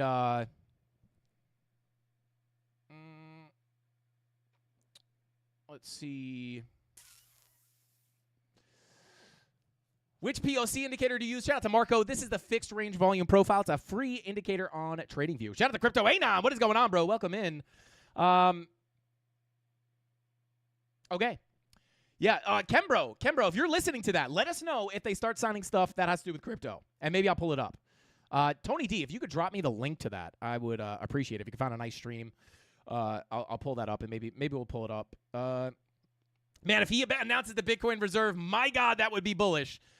Shout out to crypto. Well, so here's the thing, right? Like, is that bullish? Absolutely. But here's the thing. This has been something that's been anticipated. It's kind of hard to say. You know, it's kind of very similar to when people say, like, the Bitcoin ETF. And was it bullish overall? Will it be bullish overall? Absolutely, I would agree with that. However, I don't know short term how that would affect things. I know it's hard to think, right? A lot of people didn't believe us here. We're like, hey, guys, I don't know. Could be a sell the news event, 20% dump to the downside. This is what happens when you have things that are already anticipated by the market. Price will rally into these before dumping on the news. And again, when it comes to something like the election where you have tons of uncertainty leading into a bullish outcome, that's where you see the bullish event actually pump the market. Other than that, a lot of this stuff is kind of a sell the news event. Now, hopefully, we just get some kind of crazy FOMO that comes in, but I don't know if it's going to be that. I don't know how likely that's going to be. Now, I don't know. We'll see if that $100,800 target comes in. Come on, Bitcoin, do it while we're live. Do it while we're dang live. C7 said, surely Trump wouldn't like to buy Bitcoin at 100K. It'll make sense to buy in a discount. Shout out to C7. And that's not a bad outlook there. Let's see. Tony D is on it. Let's get it. They stopped signing orders for now. Dang it. Come on, we need the pump. That one's going to super dump. But yeah, let's go ahead and continue on here. We took a look at Link, took a look at Ondo. Let's take a quick look at, let's see. Shout out to Massey. What is going on? Welcome in, bro. Welcome in. Shout out to Oliver. Bear Div on the daily. Yep, we took a look at that, brother. It is there. It is there. And like I said,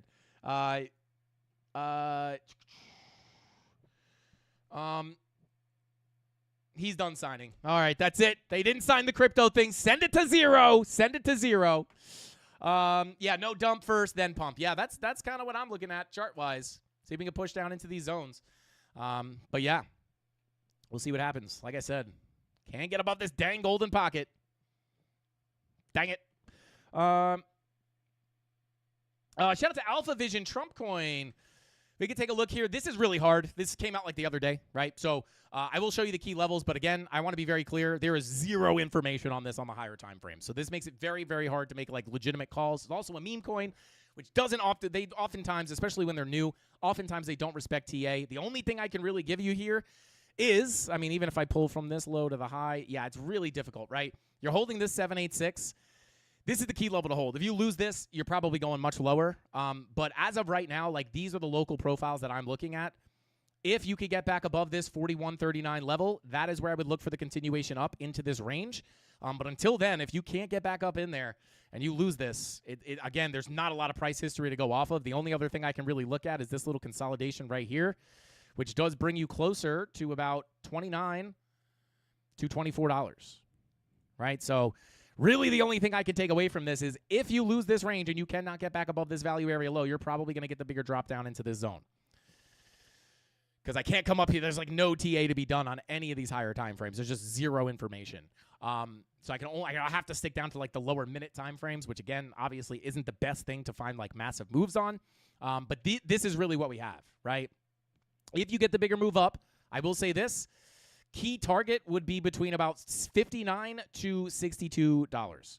But again, you have a lot of work to get in there, right? To get up in here, you have to get through all this and then eventually get the breakout into that next key zone.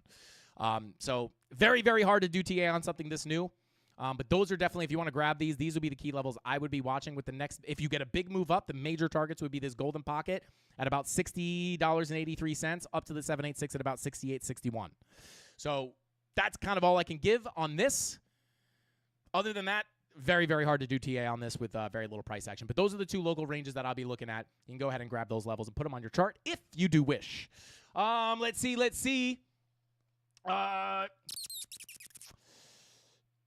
Even if he doesn't sign now, he has to plan on it. Him dropping a meme coin the weekend before has to be a sign to us that he's down for the cause.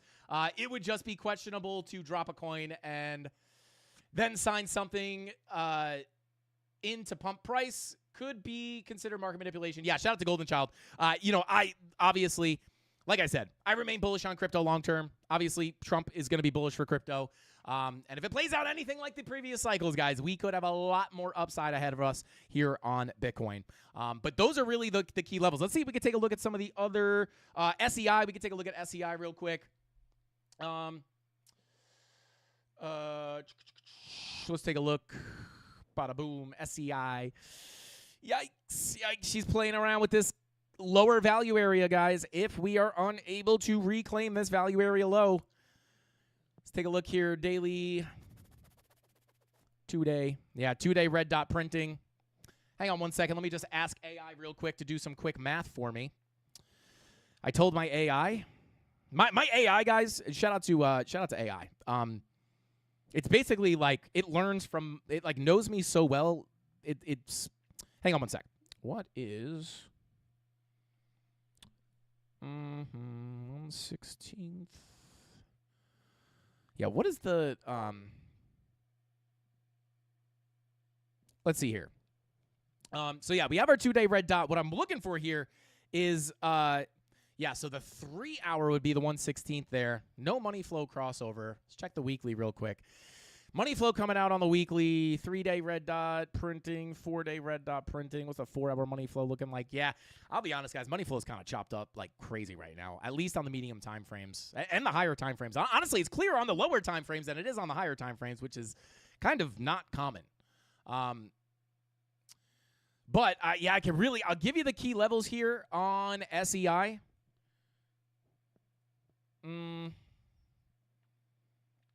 Hey, let's see. Green dot looking to print on your 10-hour. Check the 12-hour. 12-hour green dot looking to print as well. Money flow chopped on the 45. Chopped on the 1 hour. Yeah, this is really hard to give you any signals on Market Cipher. So I'll just give you the key levels, right? Your key level to get above right now is going to be, I mean, this is your doorway to lower prices, right? If you lose 35 cents here, doorway to lower prices. Probably going to call for a bigger drop to the downside, potentially targeting the POC of this range, which sits down all the way at 28 cents. That would be pretty bearish, right? That's a pretty big move. But technically, within the profiles, that is your next major target to the upside. Now, if I pull up the daily here real quick, let's pull our from the low to the high.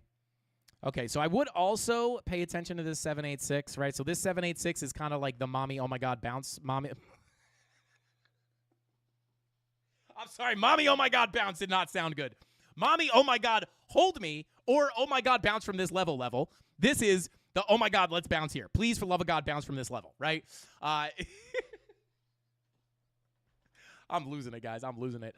But, you know, we've already lost this golden pocket, right? We came down, we got the bounce, we couldn't hold it. Once you lose that golden pocket, the next level you're going to anticipate is that 786. And if we can lose this value area high, if we can't get back above this, 786 is very likely, in my opinion, at 31 cents.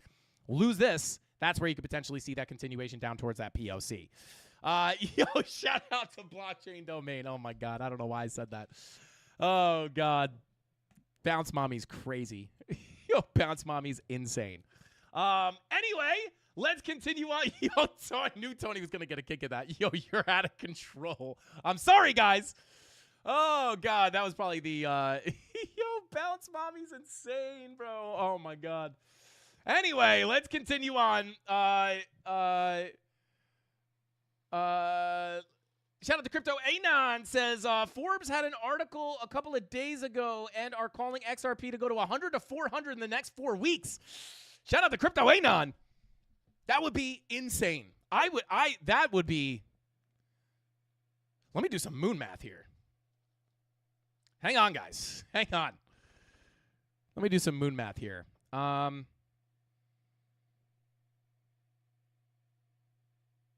Okay, yeah, that would be insane. That would be insane. $400. That honestly, I'll be honest, that kind of alarms me. The fact that was in Forbes. That's kind of like, yeah, it's like typically when you see that stuff, it's like, you know, the big publications start calling for these super, super bullish price targets is typically not a great sign. It's like when JP Morgan said that Bitcoin was going to 500 grand when it was at like 60K. That's kind of what it reminds me of. Now, I hope it happens. I hope it happens. What was it? Forbes, XRP, price prediction. Let's see here.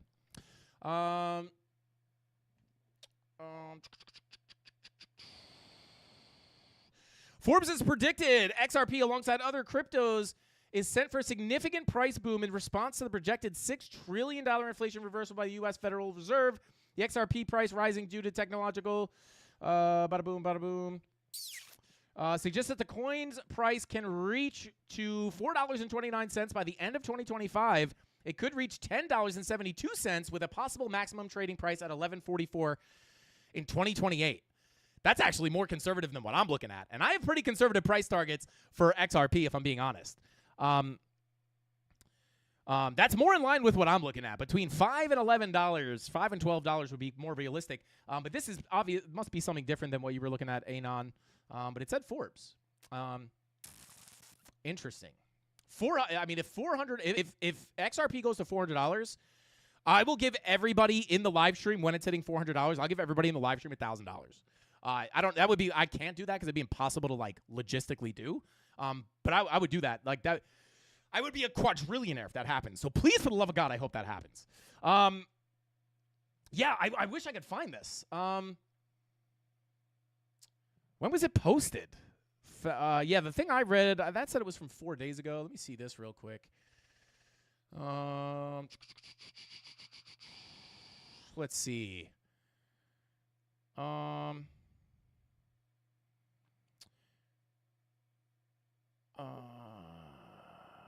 Tony D, if you could find that article and drop the link, I would appreciate that. I'll send you the article. Yeah. Shout out to Anon. Drop it in the chat, bro. Drop it in the chat, and I'll check it out. All right, let's see. Smash that like button if you have not already, guys. If we get 1,000 likes, I will be giving away $150 in Solana. It was $100 before. We'll just make it $150. Let's see. For my mental health, I need it to go to $400 unless Link also goes to $400, and then we all good. Shout out to Kempro. Yeah. But yeah, let's pull up XRP real quick. But yeah, guys, if you lose, we lost this golden pocket. Next place to expect would be on SEI, the 786 at 31 cents. Lose that, I'm looking down towards about 28 cents. But hopefully we can hold that 786 and just rip. But we'll have to assess the situation when we get there. Come on, Bitcoin. Come on, just hit the dang target. Come on, go to 100,800. Let's go. We'll see if we can hit that. But let's check out. Let me jump into XRP really quickly. Let's see.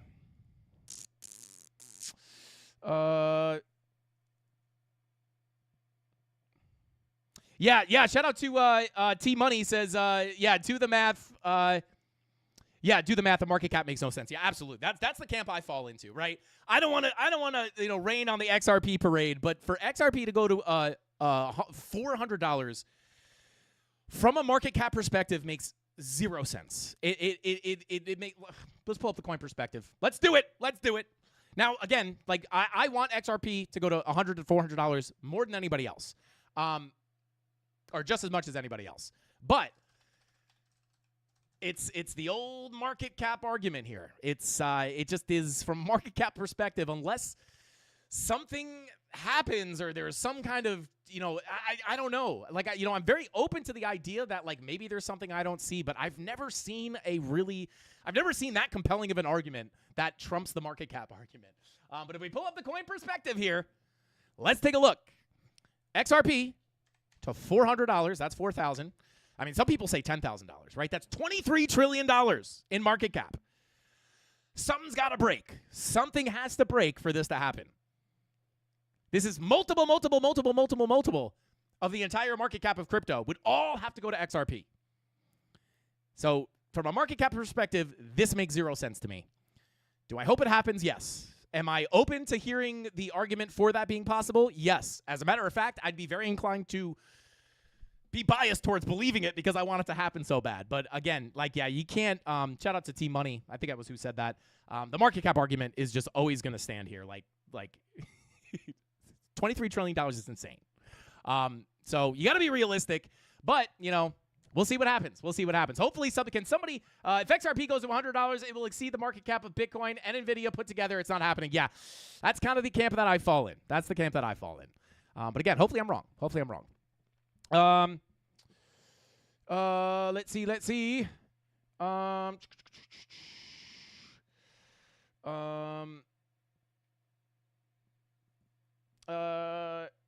And that's the thing too, right? I'm not. Don't get it twisted. I am not fading XRP. I hold a ton of XRP. Like I said, I am more inclined. I want XRP to go to $400 just as much as anyone else. So if it does happen, I'm on. Right? I'm on the ride. Right? I'm on the rocket ship. We're going together. I'll just be like, I can't believe that happened. Let's go. We're in, and we'll be like multi-billionaires. Yeah, it's like 8x the market cap of Apple. Yeah, I don't know what the argument is, guys. There's some, and again, like I don't know I'm not if I Tony D, I'll buy you a lot more than a car if XRP goes to $100. I'll buy you a mansion and 55 Lamborghinis, like solid gold Lamborghinis. Like yeah. I mean, listen, don't get me excited, guys. I'm about to start doing research. You're gonna catch me on tomorrow night's live stream, being like, guys, wait a second. I think it might be possible, guys. Hear me out, right? Like I'm gonna fall down that rabbit hole tonight. 220 trillion is the total money supply of the whole world. So shout out to Tyler Durden. I mean, listen, $100 like one day is not out of the question, in my opinion, right? One day, right? When crypto's market cap is much higher, when it makes more sense for that to be the market cap. Still kind of crazy. But if XRP goes to $100, then you should start the Only Calves platform. Shout out to Chemistry Bro. Yeah, we're going to start Only Calves. So we can only, you can't do anything else on that platform other than show those beefy calves, baby. Nothing but calves. Let's see. Yeah, shout out to Cuz again. Bump It said, what do you think the total combined market cap of crypto will be once crypto is fully adopted by the whole world? Fully adopted 115 years from now? Yeah, I have no idea. But at that point, it's probably a little bit more believable to see the XRP at $100. But again, I'll tell you this. That'd be the best. Listen, I'll tell you this. If that doesn't teach you, if it goes to $100 to $400, that'll teach anybody patience because they say patience pays. Yeah, I don't know.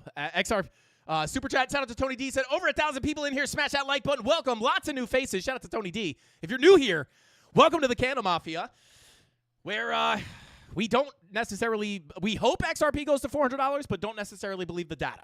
But yeah, XRP, if you guys want to know my XRP price predictions, right, real quick, I'll just drop them right here.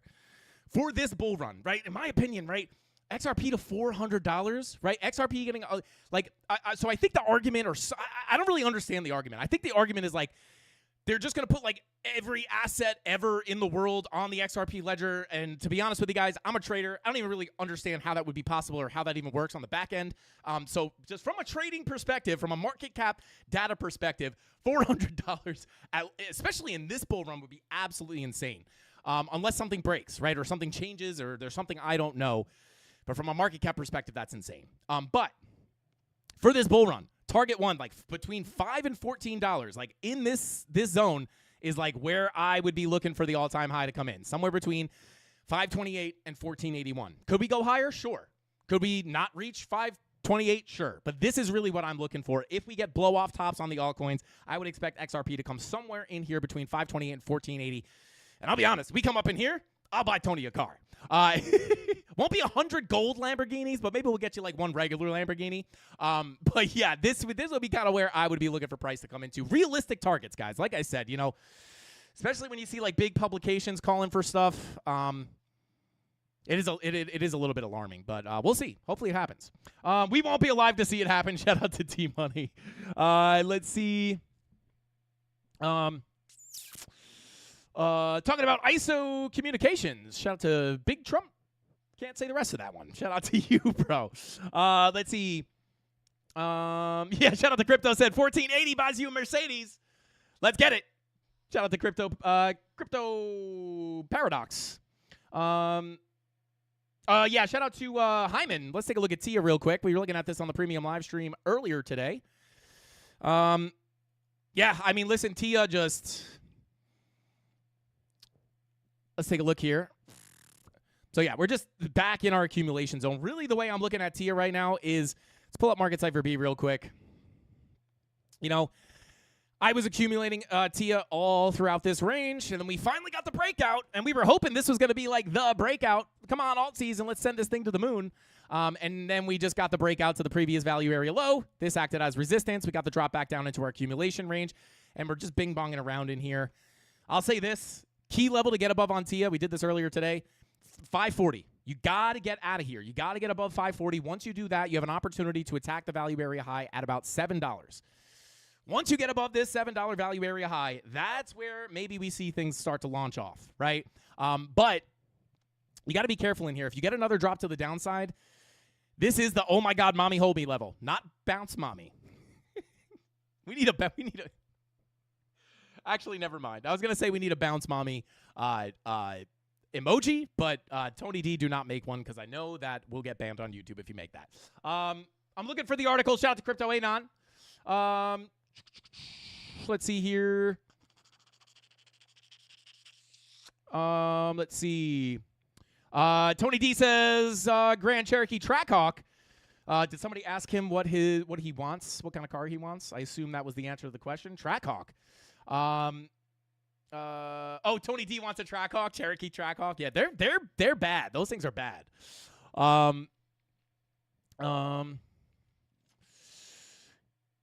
Can we do INJ? Yes, we could do INJ. Shout out to Tony Roaz. Are you buying more Tia? Not currently. I am not currently buying more Tia, not because I don't believe in it or anything like that. I have a pretty big bag of it at this point. I accumulated all throughout here. If we drop back down here, depending on the situation that we're seeing, right, if T is dumping and everything else is doing okay, I probably won't buy more. But if everything takes a dump here, I may look to pick up a little bit more lower. But at this point, I kind of have my Tia bag packed. I'm just kind of waiting for this thing to figure itself out and see the altcoins rip and then just kind of hold on for that ride. Let's take a look here. I'm up almost 50% on Buzz. AI on a spot buy was my random pick of the week for AI. Any thoughts on the project, anyone? Shout out to Cuz I Can Bump It. I personally don't have any thoughts on it. I'm sure somebody in the chat does.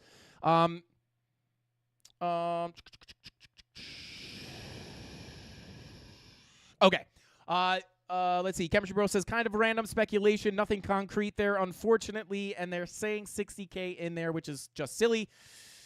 Talking about the XRP article. Shout out to Kembro. I'm not sure exactly what you're talking about. Okay, so let's take a look here at INJ real quick. But yeah, Tia, just within this range. Now, if I did have to hide this, or not hide, if I didn't, not that I have to hide it, right? But you could also look at this local range as well. The key level that you have to get above remains the same, right? 540 at your 786 is the level to break, right? Whether you're looking at it locally or on the higher time frame, right? That 786 is still the level you got to break in order to see price move back into the value area high. And then hopefully, I mean, just in general, this 3-day money flow, although it's coming out locally here, you know, this 3-day, like, this is the 16-hour, but if you pull up the 3-day, it looks very similar. The 3-day, right? Like, this was coming up, trying to cross into the green, just getting rejected now. You know, overall, you know, this could continue up. But this is probably, in my opinion, you have a fresh red dot here, so be careful. But, you know, once we see this 3-day money flow crossover into the green, this is typically huge for altcoins. So that's kind of the next thing I would be looking at for a big move up. But other than that, I'm just looking for things to work itself out here. We drop back down. Next key levels, 405 down to about 390. Lose that. That might be an ugly situation for Tia, to be quite honest, because there's not much support down below. So you really want to hold this level, but hopefully we don't have to come down and visit. But that's what I'm looking at on Tia. Let's take a look at INJ real quick. Let's see, 4-day. Is this our current INJ chart? Yeah, because we have these two volume profiles plopped on top of each other, which is absolutely disgusting, and I hate it, and it's ugly, and it's very unclear, and yeah, so INJ to 0. I'm just kidding. But yeah, let's take a look here. 2-day red dot printing. Yeah, 3-day money flow. Kind of random here, man. Yeah, I wish we had clear levels here, guys, but I'll be honest, like these two volume profiles sitting right on top of each other, like this one gets respected. Let me just grab this, put it in a folder, hide it. No, that's not what I wanted. Come on. Give me this dang stuff. All right, so there we go. This can go in a folder. Boom. Hide this in this folder, and then we'll grab this. And we'll put that in a folder as well. Boom. Okay, so these are your two profiles for INJ. Number one, you have this one up here. Bing, bong, right? You lose it, come back in, reject the value area high, back to the value area low, lose it, you come down. Come back in, flip the low to support, go back to the value area high. Deviation above, come back into the range, can't get back out of the value area high, back to the PLC, back to the low. Right now we're just kind of bing-bonging around here. So which one you want to look at is kind of up to you. You have the one up here, and then you have the one down here, right? So right now you're kind of trying to get stuck inside this profile. So if we can't get back out of here, value area high sitting at about 22.33. If you can't get back out of here, could look for that move down to the POC value area low sitting towards 17.62. That would be kind of what I'd be looking for down there. And then if you break out and you start pushing up here, this is where I would hide this range and then pull up the upper range, because then I have a targets to the upside being the POC at 24.96 and the value area high at 28.17. So right now you're kind of just bing-bonging around here in this random kind of no man's land between volume profiles, which is disgusting and hideous, and I hate it. And I don't even want to look at this chart anymore because it's disgusting. Let me see if I can find a little bit of a cleaner context. I mean, only other kind of, yeah, I mean, maybe you could pull this all together, but that's just disgusting. Yeah, it's just nasty stuff here. No clean ranges. Like, the only clean ranges are the ones that I pulled up. But again, it's just, yeah, you got to look at these as two separate ranges, in my opinion. So, key support sitting right down here between 1851 and 1753. Key resistance. There's multiple, like, yeah. Value area high, value area low. This was the purple box that I had on the chart originally, right? Like, this is key resistance. So it's really ugly. It's kind of nasty to look at, but if you can't get back above this, I would look to come down to this blue box. If you get above this purple box, that's where I'd look for the fill of this range up to about 28.10 or at least 24.84 at the POC. Other than that, yeah, everything looks very similar to everything else, right? 2-day red dot printing. Let's check the 3-day, 4-day red dot. Take a look at that. Yeah, weekly VWAP starting to come up. Money flow kind of wonked out there on the weekly as well. Let's see here. Yeah, this thing is choppy AF, to be quite honest. But those are the key levels I would look at. I wish I can give a clear direction here on Market Cypher, but it's just choppy. Money flow coming up on the 10-hour. 12 hours. Yeah, this thing is just, ugh, God, look at this thing. Oh, cross into the green. Nah. VWAP coming up, money flow coming out all over the place. INJ, I'll give you the key levels, but this thing is chopped up as far as where it's going next, to be quite honest. When we can call it, we'll call it. When we can't, I don't want to give you hopium for no reason with no backing. So, shout out to JJ. Says, how do you decide between two ranges or one big one? If you check the beginner series on this channel, go to the beginner playlist, right? Beginner series playlist, go to the volume profile tutorials, and it'll show you exactly how I pull these ranges and exactly how I trade them to make money trading Bitcoin, whether price goes up or down. It will answer all your questions. Short answer is I pull my volume profiles over ranging price action. I don't want to go into a full tutorial here because we cover it so much, but that's essentially what we do. We look for the ranging price action. That's where I pull my volume profiles from, because the idea here and the way I trade, guys, is I trade the rotation of value, right? So when I see price, it's basically just, it's auction market theory. If you Google auction market theory or just watch the tutorials on this channel, it'll all make sense to you. Price ranges 80% of the time, right? The other 20% of the time, it's impulsing or trending. But the key here, and the reason I trade this concept, is that price is always seeking fair value, right? So when I have when I have ranging price action like this, this is where I pull my volume profile, and this is considered a balanced market, right? This is an area of balance. Buyers and sellers agree that between the value area low and the value area high is a fair value, right? Inside that range is a fair value. If you come above it, that's overbought. If you come below it, that's oversold. Overvalued, undervalued. This is where we look for shorts. This is where we look for longs, right? And then we trade the heck out of these ranges until they wind up breaking up or down. So the key here is when you have let's say you have another area of balance down here, right? And let's say price is about to break out of this range. This is the reason I trade this concept, right? We know that we have a clear area where we look for longs. We don't look for longs until we come down to the value area low or even deviate below the low. We know this is undervalued, so that's where we look for longs. If price is going to break out to the upside, right, we could be long from the bottom, and then understanding where those previous areas of balance are gives us a target on the price for price to go, right? And not only just a target, but a target with a clear roadmap on what price will likely do when we get up there. So if price impulses out of this area of balance, I'm going to look for price to gravitate. More often than not, price will gravitate towards a previous area of balance, which would be an old volume profile that was back in previous price action, right? And then once you get above that value area low, this is where you could say to yourself, well, based off the volume profile theory, once we get up in there, you have the POC sitting in the middle, right? Once you get above that value area low, the next likely place for price to go is that POC. Once you flip that POC, the next likely place for price to go is going to be that value area high. So not only can you use this to potentially hold winning long positions from one value area to another, right? We're just trading that rotation of value. But you could also use the local ranges, right? If you're not in a long position from the value area low of the old range, you could wait to reclaim the value area low of the upper range and then look for a long position up to the high, right? Now, obviously, there's a ton of nuance. You have to know when to enter the trades, which we talk about here every single weekday.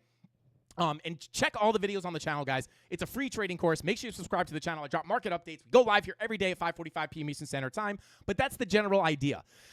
When price breaks out, it is likely going to seek out previous fair value, and that previous fair value is always going to be within where that previous balanced price was, right? So if I get rid of all this, if we look at this on actual price action here, if, right, this is kind of choppy price action, but I mean, it still stands true, right?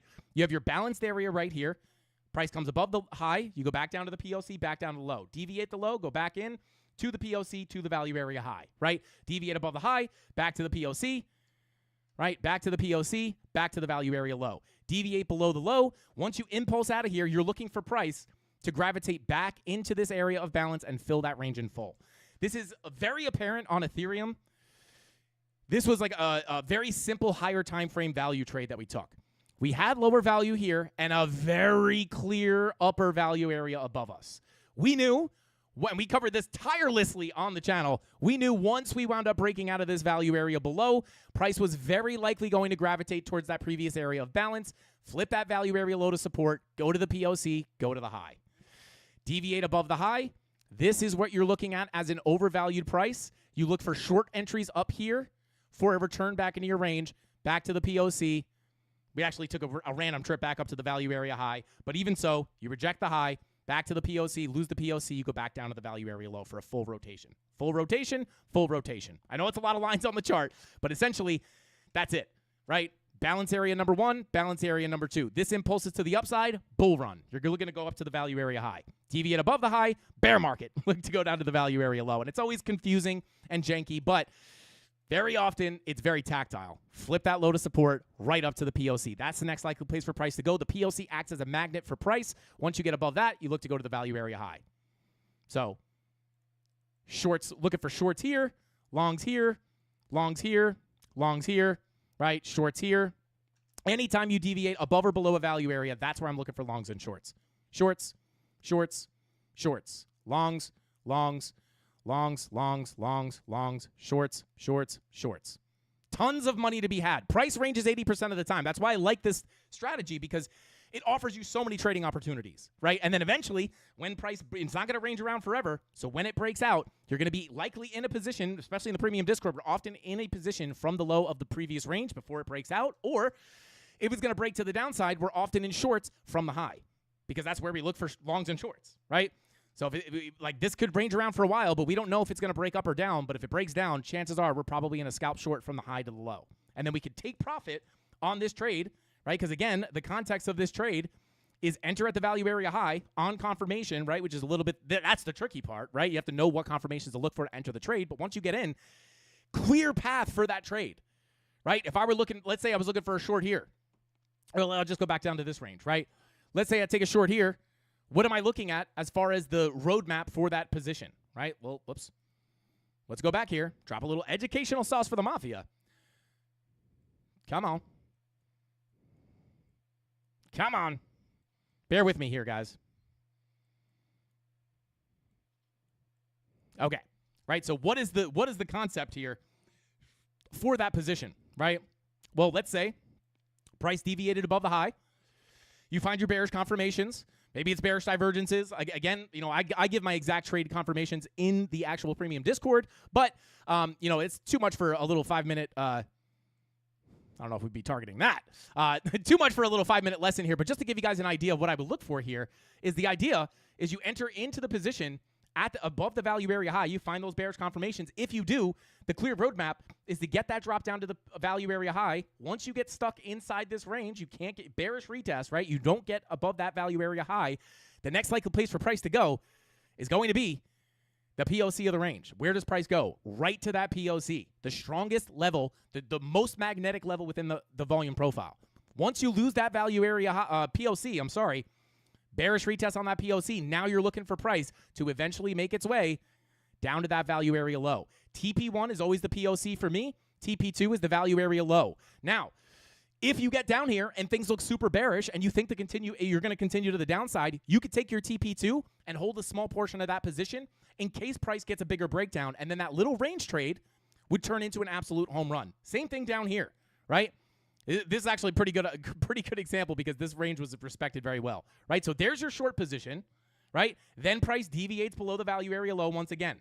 This is where you would be looking for long confirmations to enter a long, right? The roadmap for that trade, right? Very simply put, this is why I use the volume profiles, because the plan for this trade would be to get above that value area low, flip it to support, and then eventually you would look for your move into your POC, right? Get above the low, hold it, go to the POC. Once you flip the POC, the next likely place for price to go. Again, wonky, sketchy, a little scary, sure, but eventually you get back up to that value area high where you can once again look for short positions, which, surprise, surprise, brought you back down to the POC and then back down to the value area low, right? And you can kind of see how this is starting to work out now, right? Maybe you catch a short from here.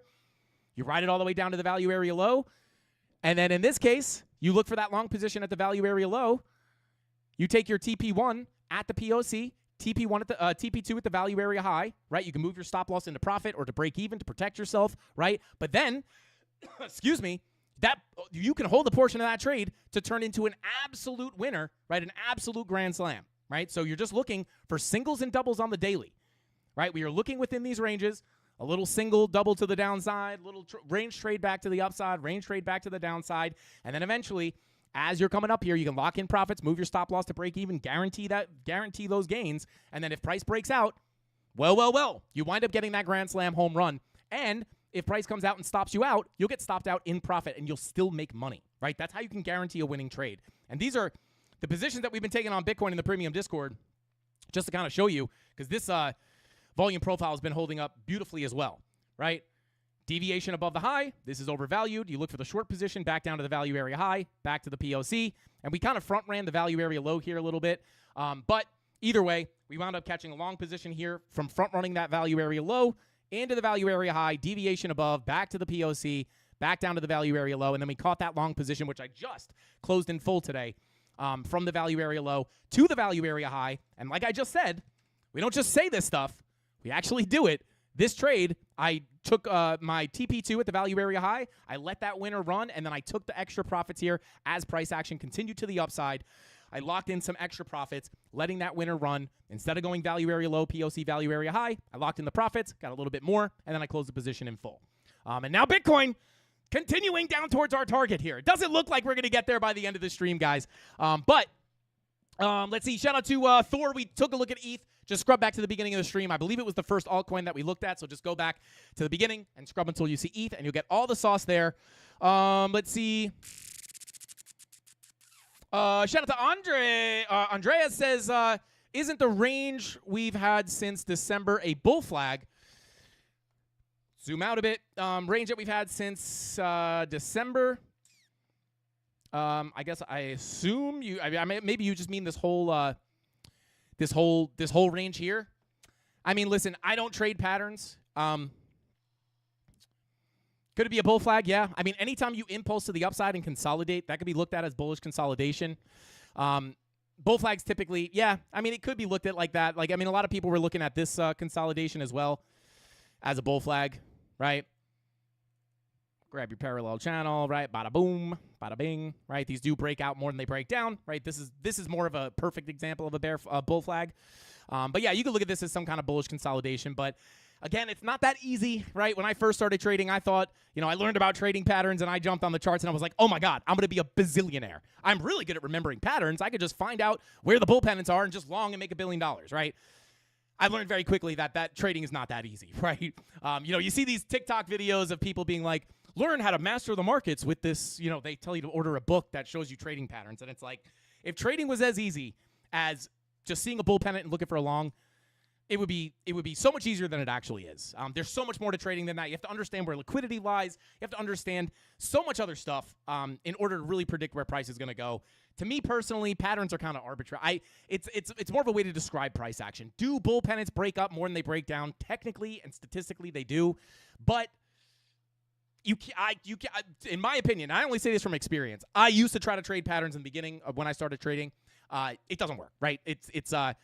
Can you use them in your trading? Are they important to know? Absolutely. But to trade them alone is a little bit of I kind of felt like I got sold a fake dream, right? I was like, oh, like when you think it's too good to be true, it probably is, right? And I just remember learning about the patterns being like, oh my God, it's going to change my life. This is going to change my life. All I have to do is memorize these patterns and I'm going to be a bazillionaire.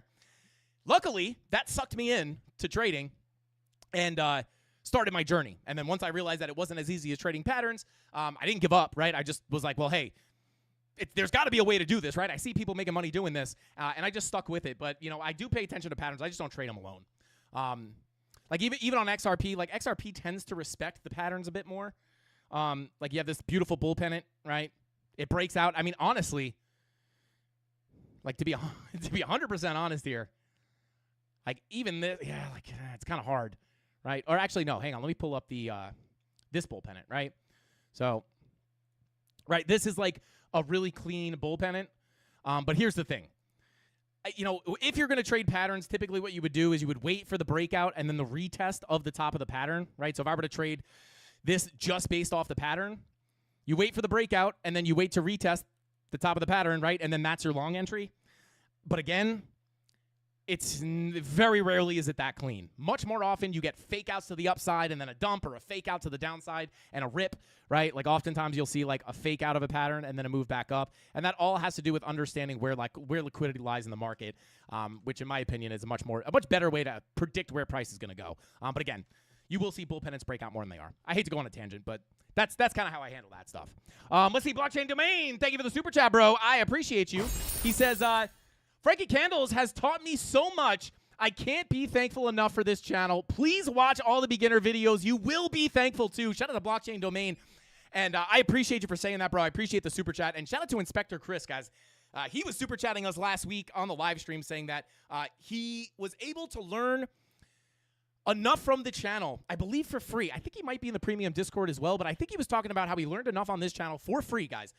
Listen, if you want to join the premium Discord, link in the description down below. Go to frankiecandlestrading.com if you want to check out the pricing. But you do not need, if you are just starting here and you do not know what you're looking at on the charts, start on this YouTube channel. It is zero barrier to entry. There's no emails, no money. You can just watch all this stuff for free. It lives here 24/7.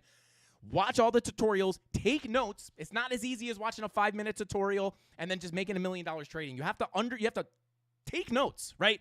Go back to the charts and practice. It's going to take time. But if you put in the work and you stay disciplined and you persevere through the frustrating journey that is trading, It is the most rewarding thing you could possibly do in your life. I promise you that. I am not special. If I could do it, you could do it. If there's anything special about me, it was just that I persevered through the hard times, right? It was that I was just thick-headed and wanted to figure it out. When I see something and I want to figure it out, I don't stop until it's done. So other than that, like, it wasn't a big math guy, right? Like, there's nothing special about me. If I could do it, you could do it too. But it's not easy, right? You have to put in the work. It's not as easy as watching a tutorial or downloading an indicator to make $1 bazillion. I thought it was as easy as memorizing patterns. Unfortunately, it's not, but it is possible, and I promise you that, because again, if I could do it, you can too. So, let's see.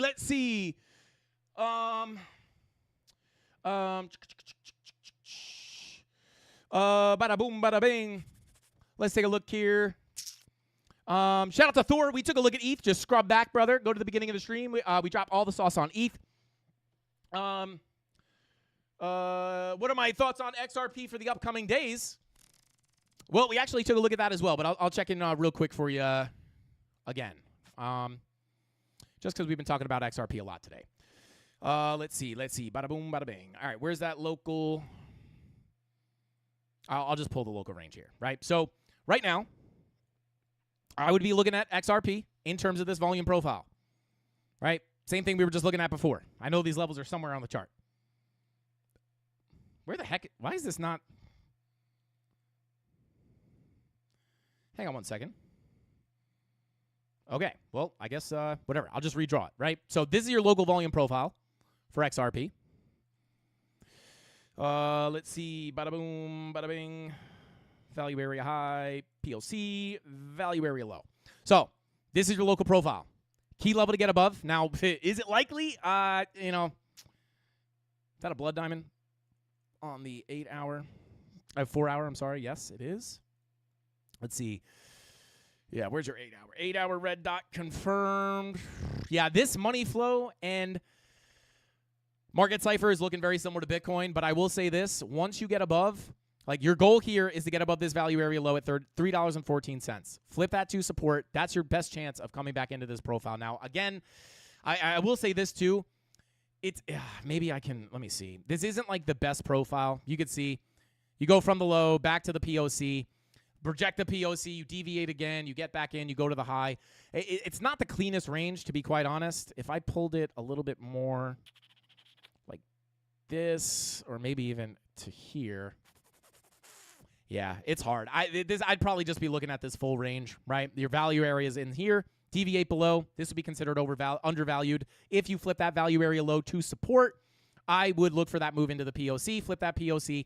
Come into the value area high at 334, which gets very close to the all-time high. And again, if you want XRP to break out into new highs, right, crack that old all-time high and come into new all-time highs, 786 POC at 326 is the level to get above. Right? Once you flip that, obviously you have the value area high above you, but flipping that 786 POC would invalidate the idea of that lower high potentially coming in, and that would, in my opinion, be the level I would watch to see that bigger move up. Where is that next target to the upside? Well, I'll tell you. These fib extensions have been so useful throughout this bull market to find the price predictions, right? We looked for the next high on XRP, the breaker structure to the upside, based off the 3-day bearish divergence that we were looking at, and we were looking for price to come right in here between 314 and 332. Where did price go? Well, it's sitting right here in that first target, right? So once you get above that 786, the next level I'd look at is about 352, but once you break above that, that's where I think XRP gets pretty exciting, right? Maybe you get another pullback from that, from this fib extension level. But once you get above this 352 level, that's where I think you see your next bigger leg up into about 418 to 453. Let's see. The Hoover family, thank you for the super chat, says, are you bullish on Sui? Price prediction. Shout out to the Hoover family. I appreciate the super chat. Let's take a look at Sui. Yes, I mean, listen. I think Sui, if we do continue up, we do have targets here, I believe, on one of these fib extensions. There we go, right? So we looked at Sui for a move into this fib extension at 493. We tapped it, right? Once you get above that, next fib extension would be about 668 would be the next technical target there for the based off the fib extensions. So break above this, and you can see here Target, I don't have all the targets here, but target number 2, that was one of our targets now hit. Once you get above that, I'd be looking up towards about, maybe make this target number 3. Right? Sitting at about 668. Now, is there a guarantee that we're definitely going to get up there? I mean, listen, if we get alt season and stuff, I think it's pretty likely. But again, not just because I'm looking at a target there does not guarantee that it's going to happen. But that just based off the Fibonacci extensions, that would be the next target I'd be looking at, right? And we were looking at this for quite some time, right? We pulled the fib from the high to the low. Next target was sitting up here. We flipped those to support, come into the next ones. We bing bong around eventually once we get up. Again, 668 would be the area. That would be the level to look at. If I pull this local, well, let me see something real quick. Oftentimes, you will have confluence on your local. It's kind of hard. I just look at that. I look 668 the next target to the upside, in my opinion. Crack the all-time highs. I look to come up in there. Shout out to the Hoover family. Thank you for dropping that super chat. I appreciate you. Let's see. Shout out to Dar. We did take a look at Link earlier. If you scrub back, you will see it. We dropped all the sauce on Link. Thank you so much, Frankie. You're the best, bro. Shout out to Nathan. No problemo, bro. I got you. But yeah, let's go ahead and we'll jump into H-bar, guys. We actually took a look at H-bar last time we looked at H-bar. Let me pull up the actual. Let's see here. Nope. What do we look at? Coinbase? Nope. Binance? The heck is our dang H-bar chart, guys? Who stole our H-bar chart? There it is. Yeah, shout out to this. Last time we looked at H-bar, we were looking for, I mean, there you go, right? Like, you can't really make this up. Last time we looked at H-bar, we were down at the value area low. I actually think we might have checked in on H-bar since then. But back here on the 13th, right, we approached the value area low. This is, again, where Bitcoin was approaching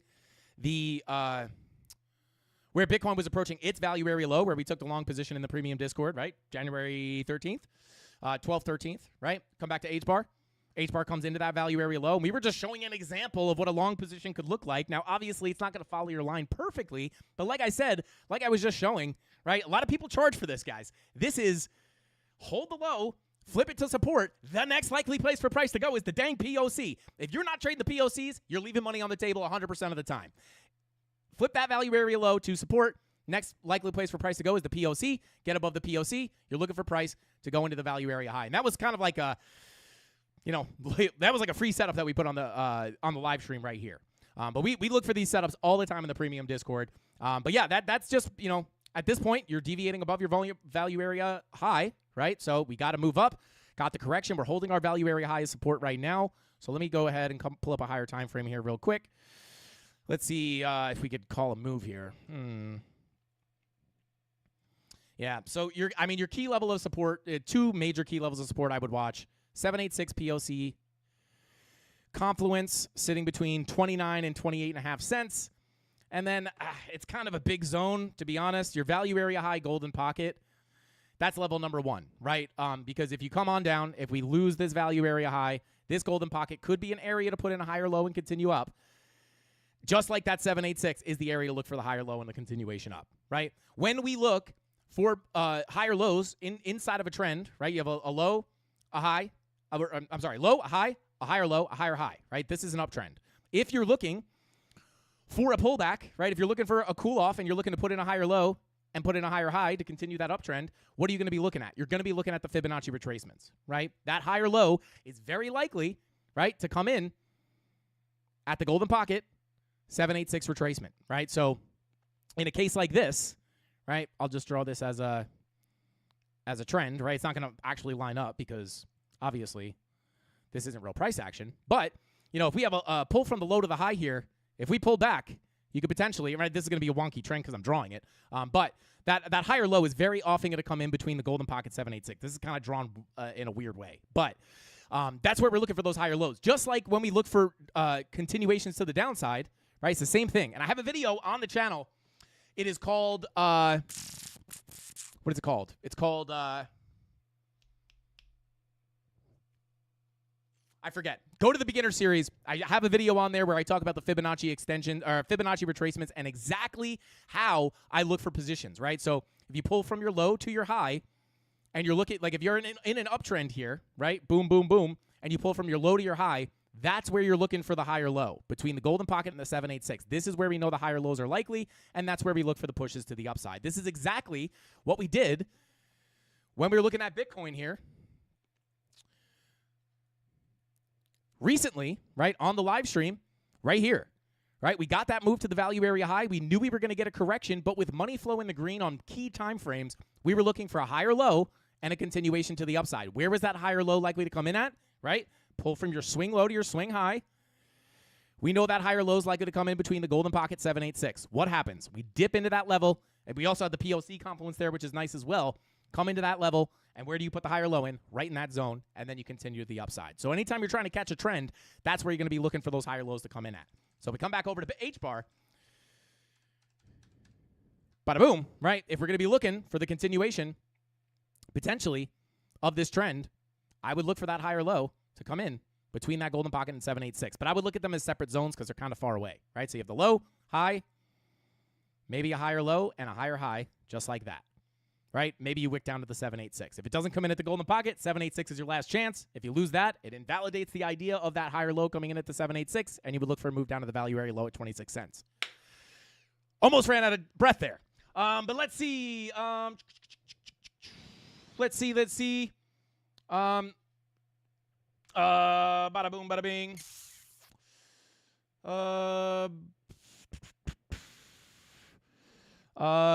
Let's see. All right. Shout out to Thor. Thor really wants to see ETH. We've looked at Ethereum. We looked at Ethereum already, brother. Just scrub back. I wish I had a timestamp for you. Let's see. I don't know if he can't hear me. Maybe I'm on mute. He's like at work, maybe. He's just like watching the screen, and he's like, ETH. I'm like, we looked at it. And he's like, why won't this guy look at ETH? Shout out to Thor. But yeah, guys, let's see. AI XPT. Let's take a look. I know we have a chart running for this. I like, yeah, even if you look here, right? Like, I'm just going to take a shot here. From your low to your high. Where's that wick? I'll just pull roughly here, right? Where's that higher low coming at?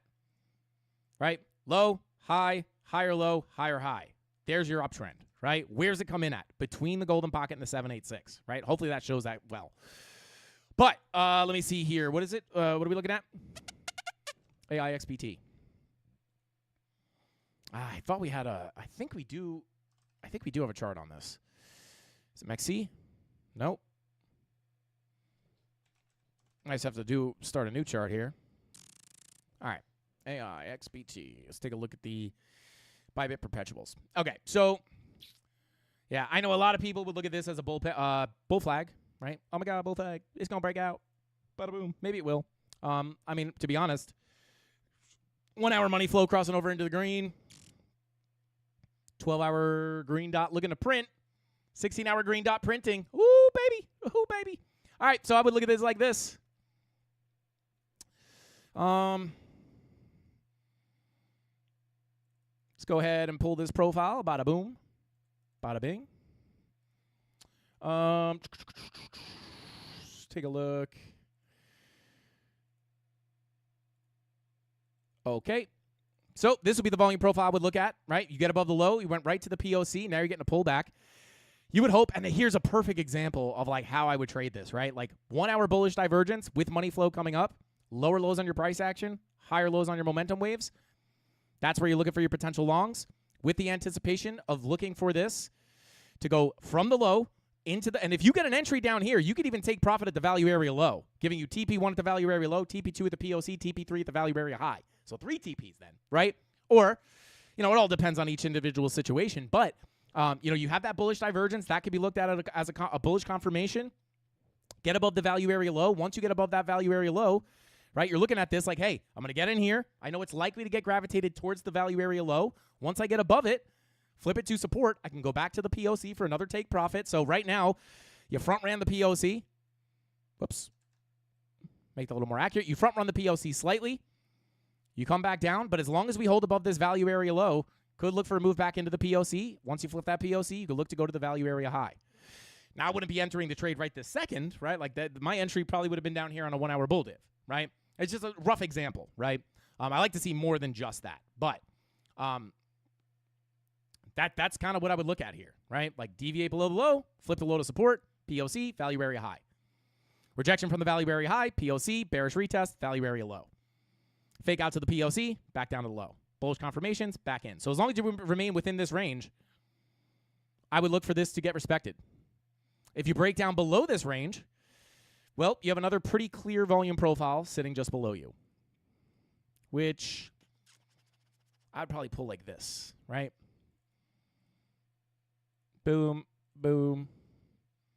Value area low, value area high, POC. So this is kind of how I would look at this. Let's pull from the low to the high. Tap that golden pocket, right? So you had your golden pocket value area high down here. I believe, if I had to guess, right, that is January 20th. Okay, so not exactly where I thought. Golden pocket value area high is your next key level. If you lose that, I'd be looking down towards the POC, value area low, 786 retracement, right? Because if this is not going to hold as your high or low before breaking structure to the upside, which would be the bullish case, if you lose this range and you come down here and you lose the golden pocket, you're going to be looking to come down towards that 786, in which case you could still potentially put that higher low in and continue up. But you don't want to lose this 786. If you lose that 786, probably going to start, dumping. So those are the key levels I'd be looking at.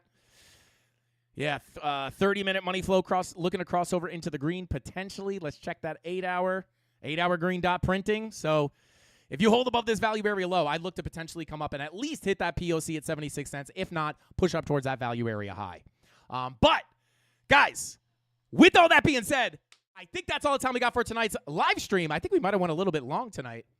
2 hours and 14 minutes. Dang, it is always around 2 hours. I don't know what it is, guys. I try to make them an hour and a half, and we just can't keep it. We just wind up going over every single day.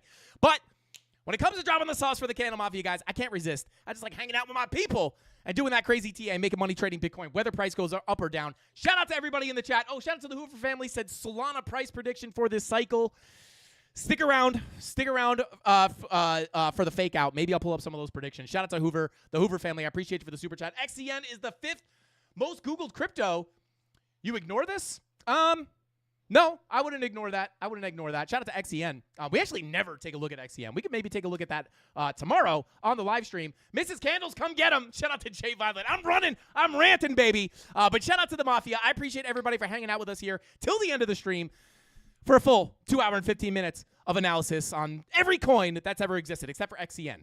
But with all that being said, guys, I will see you here, same place, same time, 5:45 p.m. Eastern Standard Time.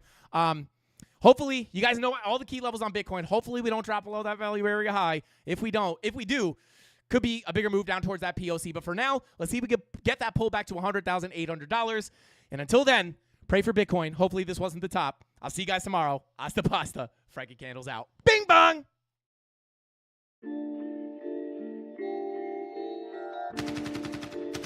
Look what's next for me, Joe. I'm gonna get that second bell. Where the is it?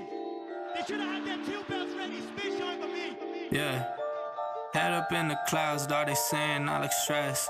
I've been feeling down, pray to God that I'm up next. Remember when she blew me off, that's why I can't text.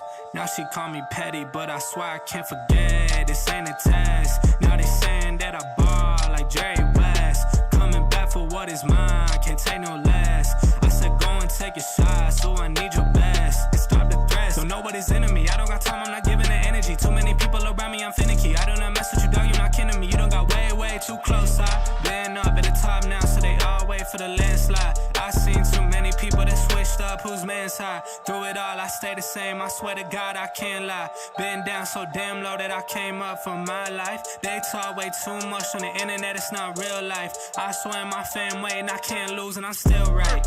Still right, I swear that I'm working them up till like midnight. It's real life, I got a time and I'm coming to get mine. In time, I cannot lose and I'm coming right inside. I'm in mine, yeah.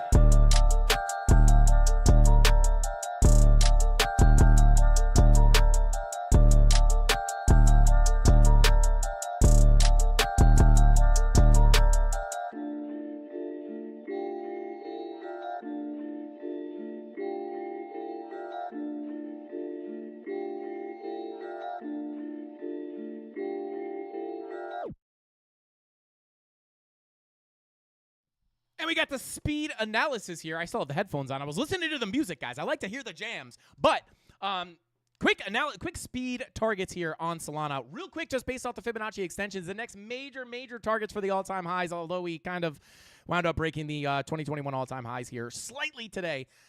Next major targets I would be looking at between 319 and 415. These are my conservative price predictions. You know, if we wind up getting that bigger move up, I would look for some kind of turbulence within this zone. If we get the bigger breakout, I will be looking for that next major target between 580 and 667. I know there's a lot of other price targets up there around $900 and something for Solana. Is this impossible? Absolutely not. But I am going to be a little bit more conservative. Understand that you have targets before $900 that could be significant. Again, 319 to 415. Break above that between 580 and 667 are going to be the kind of more conservative targets here for Solana. But with all that being said, that's all the time we got for tonight's live stream. Thank you guys for tuning in. Smash that like button on your way out. If you need a place to trade, check the links in the description down below to check out my exchanges that I use. FrankCandles.com, FrankCandlesTrading.com for the premium Discord.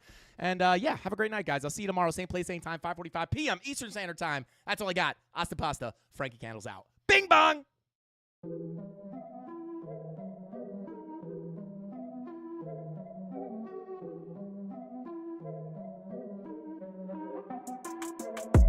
Here we go, at the top of the class on a roll, and it's time to run it up, yeah you know. Maxed out, put the pedal to the floor, ayy, on the roll, here we go. Yeah, we winning by a landslide. Never see me coming on my landmine. Yeah, I ain't taking orders in command like, yeah, you about to see me on demand like, you know on demand.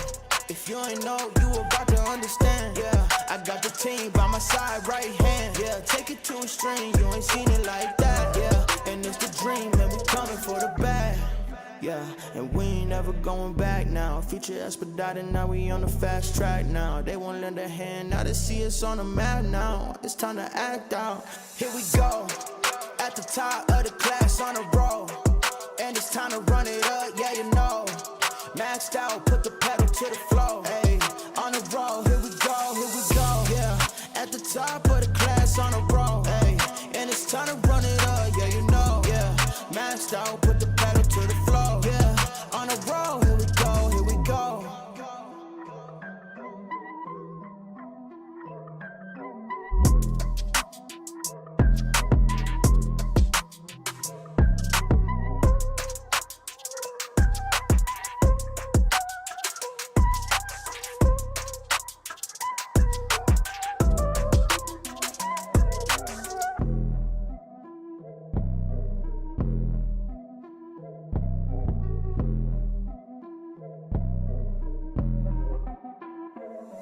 Here we go, at the top of the class on a roll, and it's time to run it up, yeah you know. Maxed out, put the pedal to the floor, ayy, on the roll, here we go, yeah, at the top of the class on a roll, ayy, and it's time to run it up, yeah you know, yeah, maxed out, put the